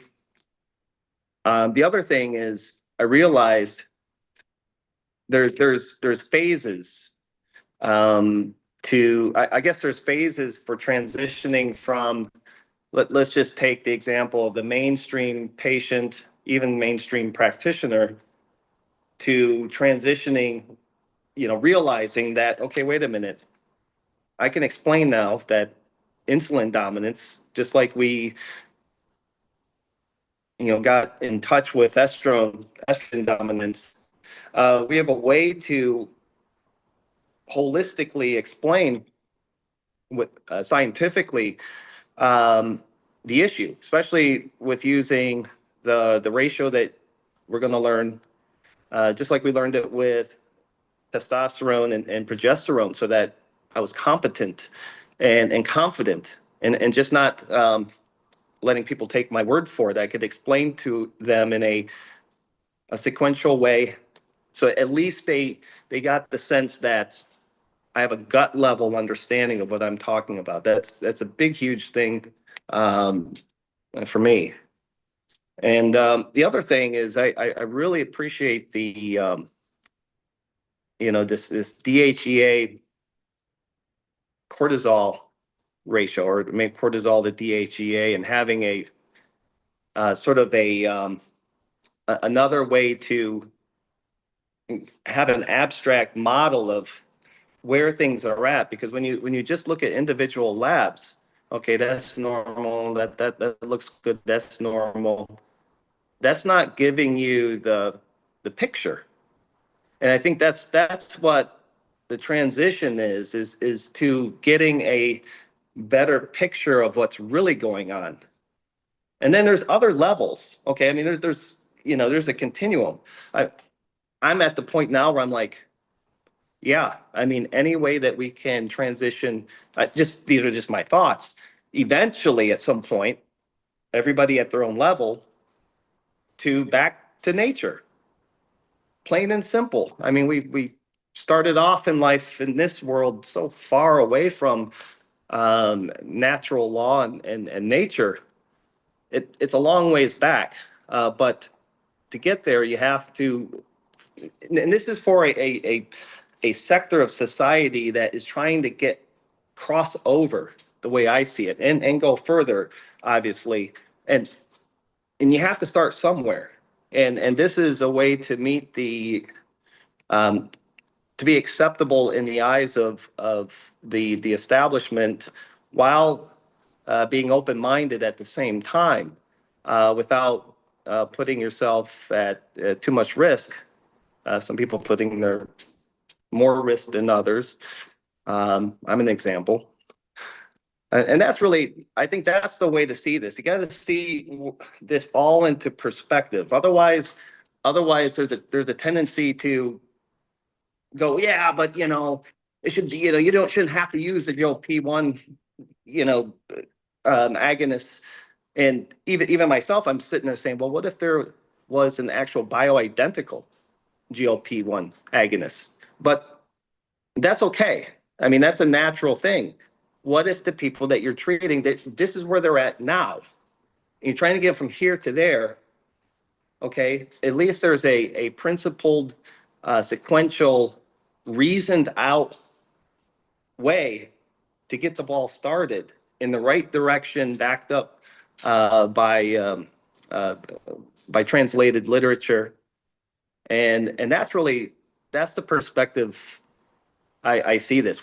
It's imperative that we retain our scientific language, and at the same time to be able to maybe finally, for once, be able to have a more gut level understanding of the laboratory levels that we've been reading throughout our careers. So that's all I got to say about that. So thanks for this lecture. Oh, Anybody okay, else? great, Dr. Joseph. David, as usual, I mean, come on, you are summarizing it, able to break it down, simplifying it, and make sense out of those complicated information. So I appreciate everything you do. And by the way, there's a lot of things that you bring to the table. Amloxanox was one of the big hit, but many things that I'd share, Dr. Joseph, in engagement in advancing medicine as a team. So Dr. Patel, Dr. William Clearfield, Tano, I mean, we have all the giants here. go ahead, throw tomatoes or add something. Speaking of, oh, go ahead. I was gonna say, speaking of food, I've been practicing with some traditional Indian dishes. You have to practice and get acquainted. Actually, I thought about, you know, learning main dishes from different cultural, historical backgrounds, and just getting in touch with what seems to me, which seems like more of that, getting back to where we came from, and getting in touch with the foods and the herbs that when you when you look at their mechanisms, they're doing all this stuff. They are reducing the insulin resistance. It takes time, right?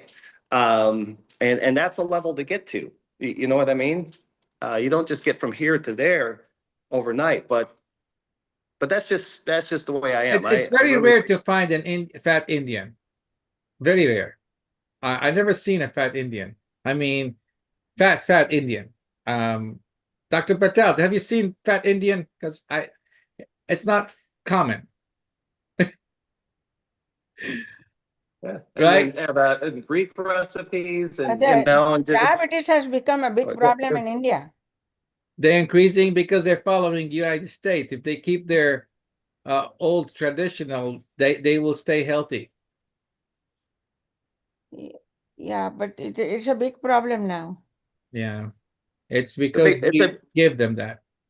there was a book writer. His name is G. Edward Griffin, and he wrote the book A World Without Cancer in the 1970s.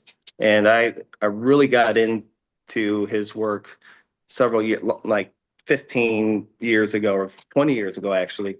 And he said when he was a researcher, not a physician. He was helping his MD friend because he was getting heat from the medical boards because he was getting positive results with Liatrel or amygdalin or vitamin B17, which is something that would naturally be in our foods that has been modified out, and that it's toxic to cancer cells in simple terms.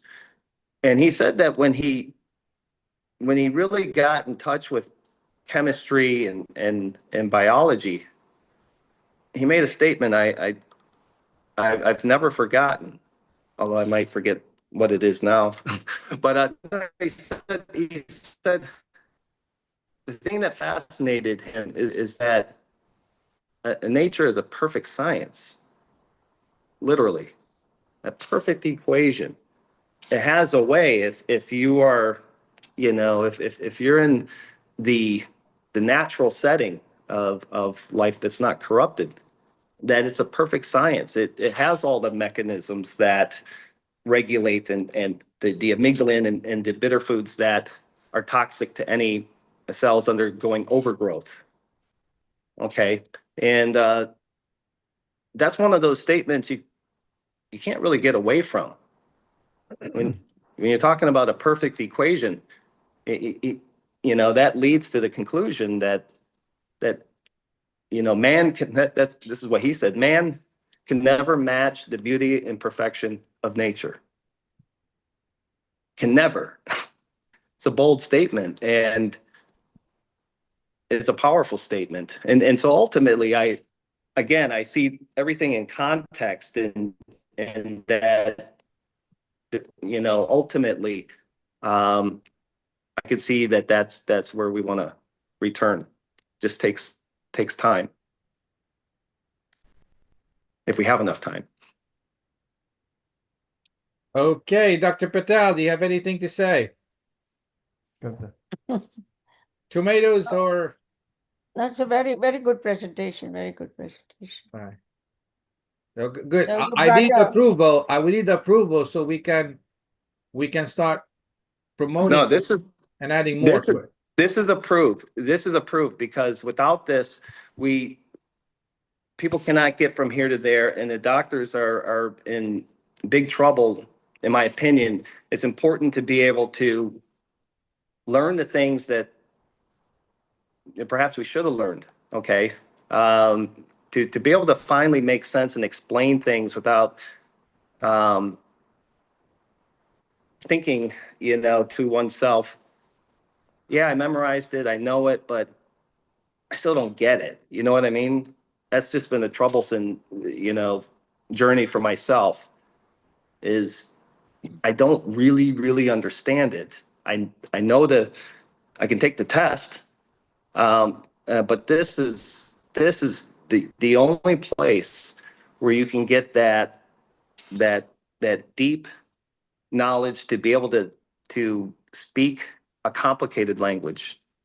It's not easy to understand redox medicine, but once you do, you can finally say this plus that. And then you see that there's a commonality, the triggering of the NOx enzyme. This is not the first time that we've come across that. There's a sequence of events. There's this activation that leads to NFK, NF-kappa B, which is the main transcription factor for activating the DNA to produce the interleukins that polarize the immune system, right?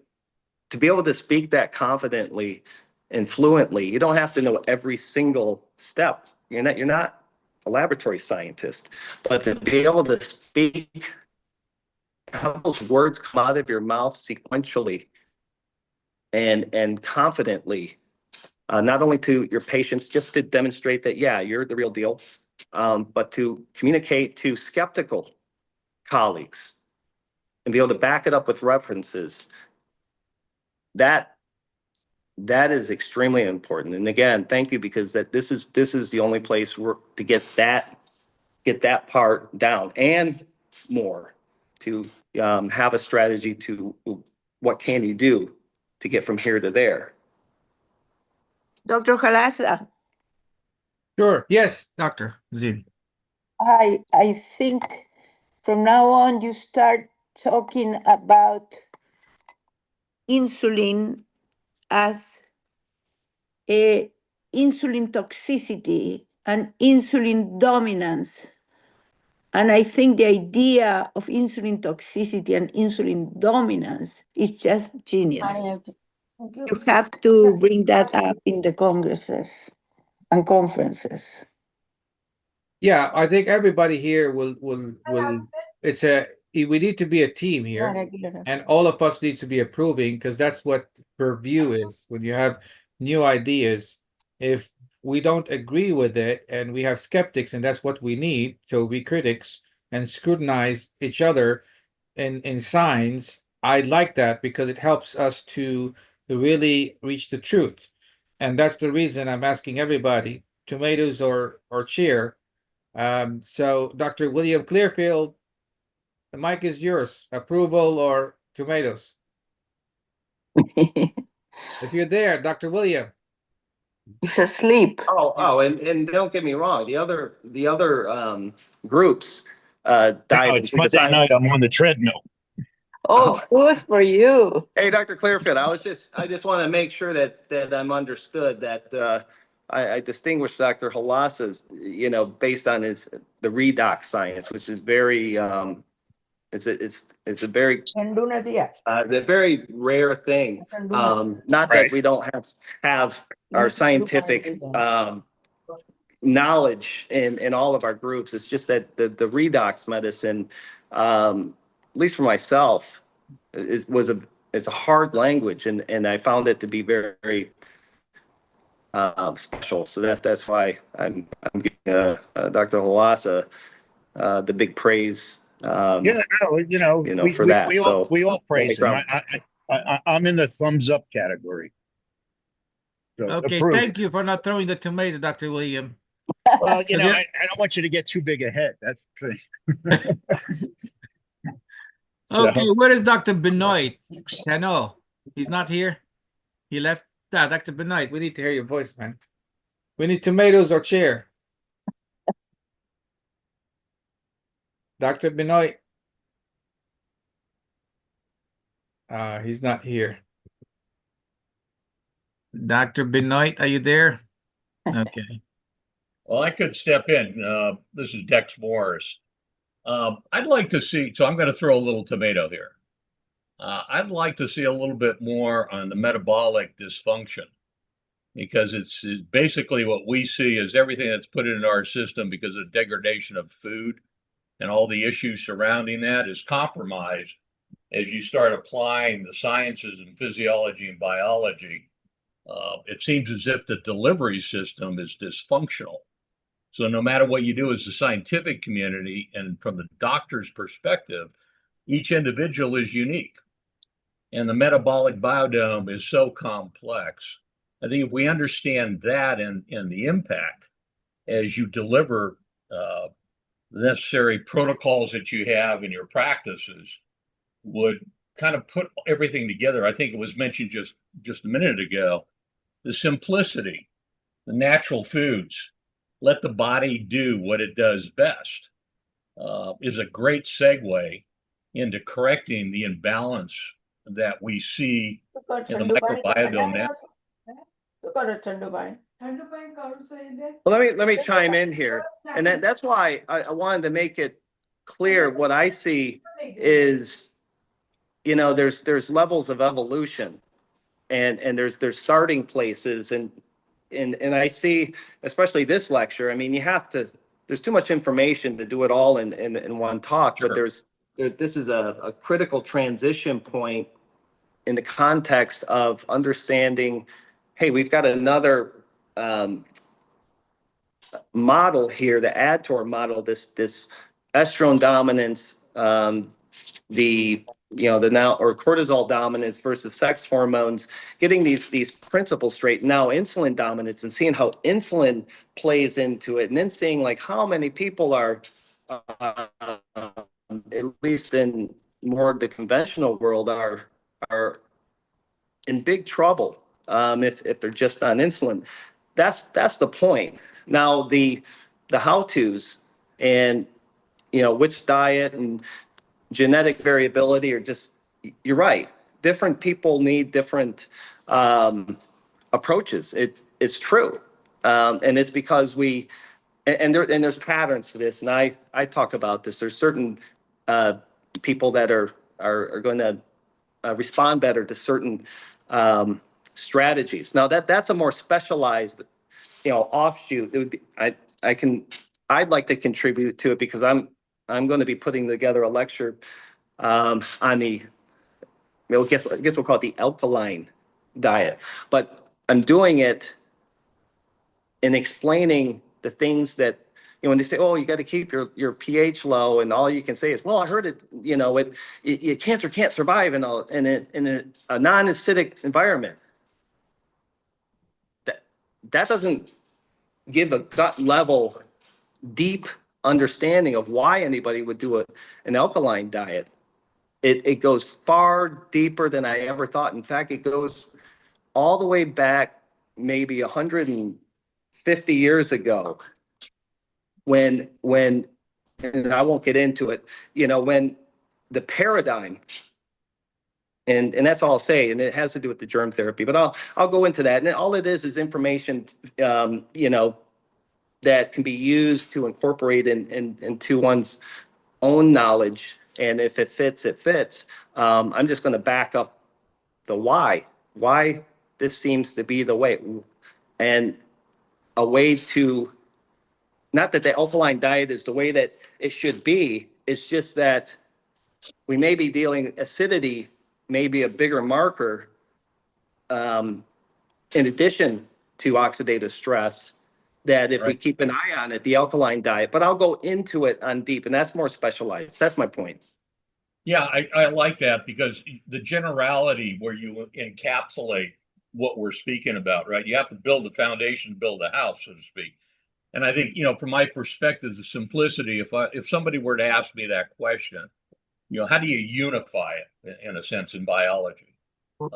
My reaction would be nitric oxide, the mitochondria, ATP transmission, because that's your energy source for all the cells, and that's where you get succession cells and what happens in that process.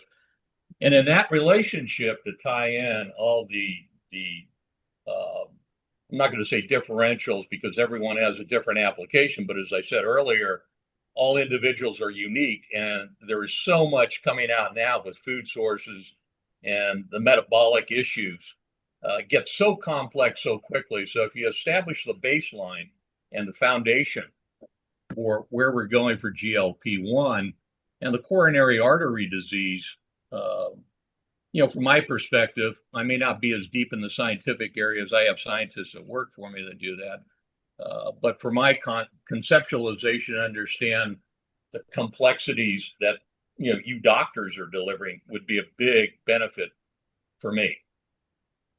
Yeah, that's the main thing, that I appreciate. This is the place where we can back up what we say with translated literature. Okay, this translated literature, at least my definition of it is seeing the, looking at the lots of literature and looking at the commonalities, understanding the language, and seeing a reasonable conclusion that can be made based on the scientific literature to back up what we're saying, so that we're not just spreading rhetoric or beliefs. That's why I always will love science, because that's the one thing we can hang on to. But that's what it is the attempt to always back up. Right. Let me support you here with something, and I think Dr. Patel will agree with me, is clinical word is different from theoretical word. And when you come into clinical and you come up with the finance and what the patient can afford, you really need to be not just having the knowledge about the pathophysiology and how to fix the person, but you need to be connected to the reality and how your management will prioritize what is the most damning wrong in that patient first and fix it.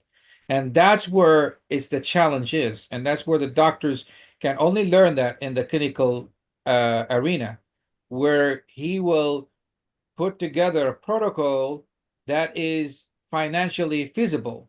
Because I can see a lot of doctors out there doing all this fantasy nutritional genomics, but before you go to nutritional genomics, which is something I don't disagree with, there is a lot of the more efficient way of doing things. Once you exhaust or you finish up the basics and you're getting those basic lab and all straightened up and coming up with more efficient, affordable way to get the big pieces that lead to the damage into the body, then you can go ahead stepwise and start doing, the more advanced and more advanced. And that require a skillful doctors to do it. Dr. Batal experienced that with their patient. She understands what I'm talking about. It's different when it comes into translating what in the books and even lectures, and what you do practically when you have the patient's finance, what he can afford, and how you prioritize the essential steps first. Then you go step by step. And again, genetic steps is very important. We talked about it. The AI would help you a lot to help you to prioritize those protocols and reduce the time that, thinking about it, especially if your AI is being trained. And that's something, we're gonna talk about it in London when we meet about the AI in medicine. And AI, and the first came, I have kids in the school, which is my Adir and Elimas and Rital. They are in the primary school in first grade and second grade, and they say no AI for kids, even for the high school students. No, because it does help them to cheat or whatever, and doesn't got compromise whatever. I call them. I call the board and I call the medical school. I need my kids to learn AI, and then after 6 months they start putting AI back and educating their students.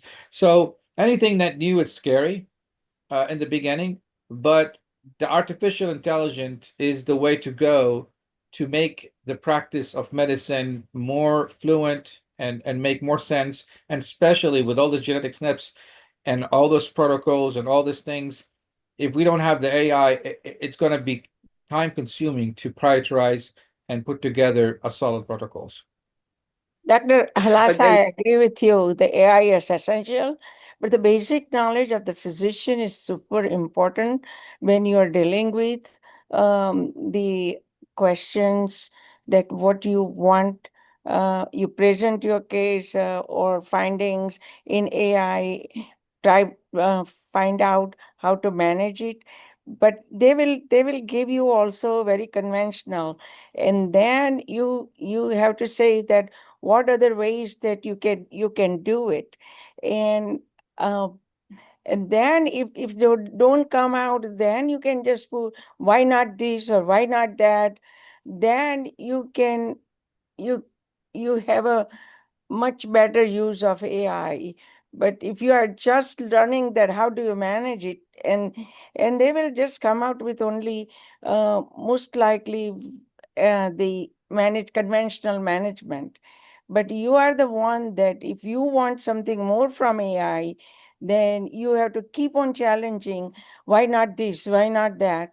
And then even if I use in my patients quite a bit when I have a little complex case, and the conventional way doesn't work, and then you say why not to use, like I have a one patient, and it's a much very very complex case, and then I said, um, what are the hormones which are secreted as soon as the food goes in the stomach. And then they gave me the name of, I mean, it is very important that we didn't have to go and look in the book, and immediately it came up.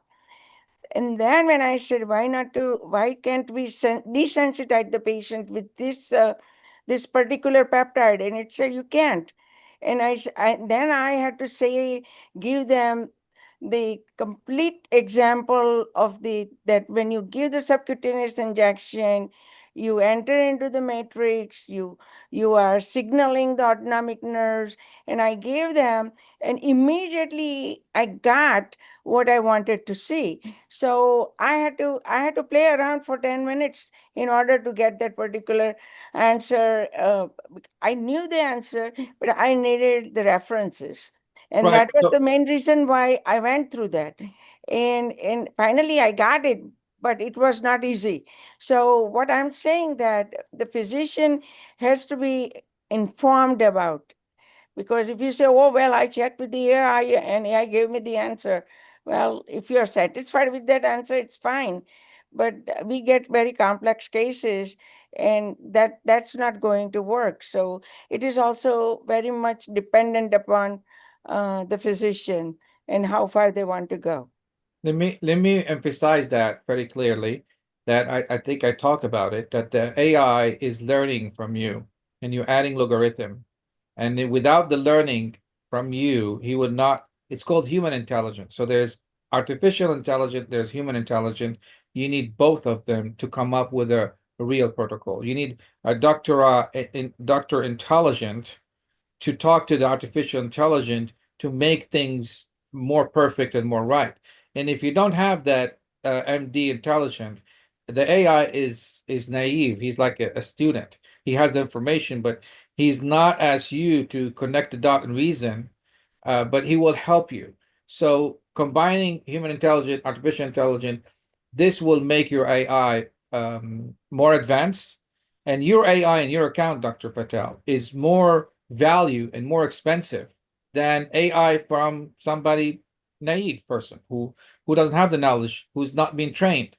So your AI, you teach him, and he become the same level of yours. Um, he's learning from you, and under your account, the AI under your account value more than the AI under another regular person account. And that's what I'm talking. So I 100% agree with you. You need to learn how to speak with the AI. You need to teach them, learn, add them more algorithm, add them more, get them more smarter. As I said, when I'm putting the book and I'm translating those images to the text, my AI works. We did the same thing with the AI of Murphy. He said, I'm not getting the same result that you're getting. And the reason, because I taught my AI to become a medical doctor AI. And Murphy did not teach his AI to become a medical doctor. And that's the reason. So I agree with you 100%. That's the reason we have a conference in London. We're going to talk about that, and something that will help us to, Yeah. And it's, I'm sorry to jump in there. You know, every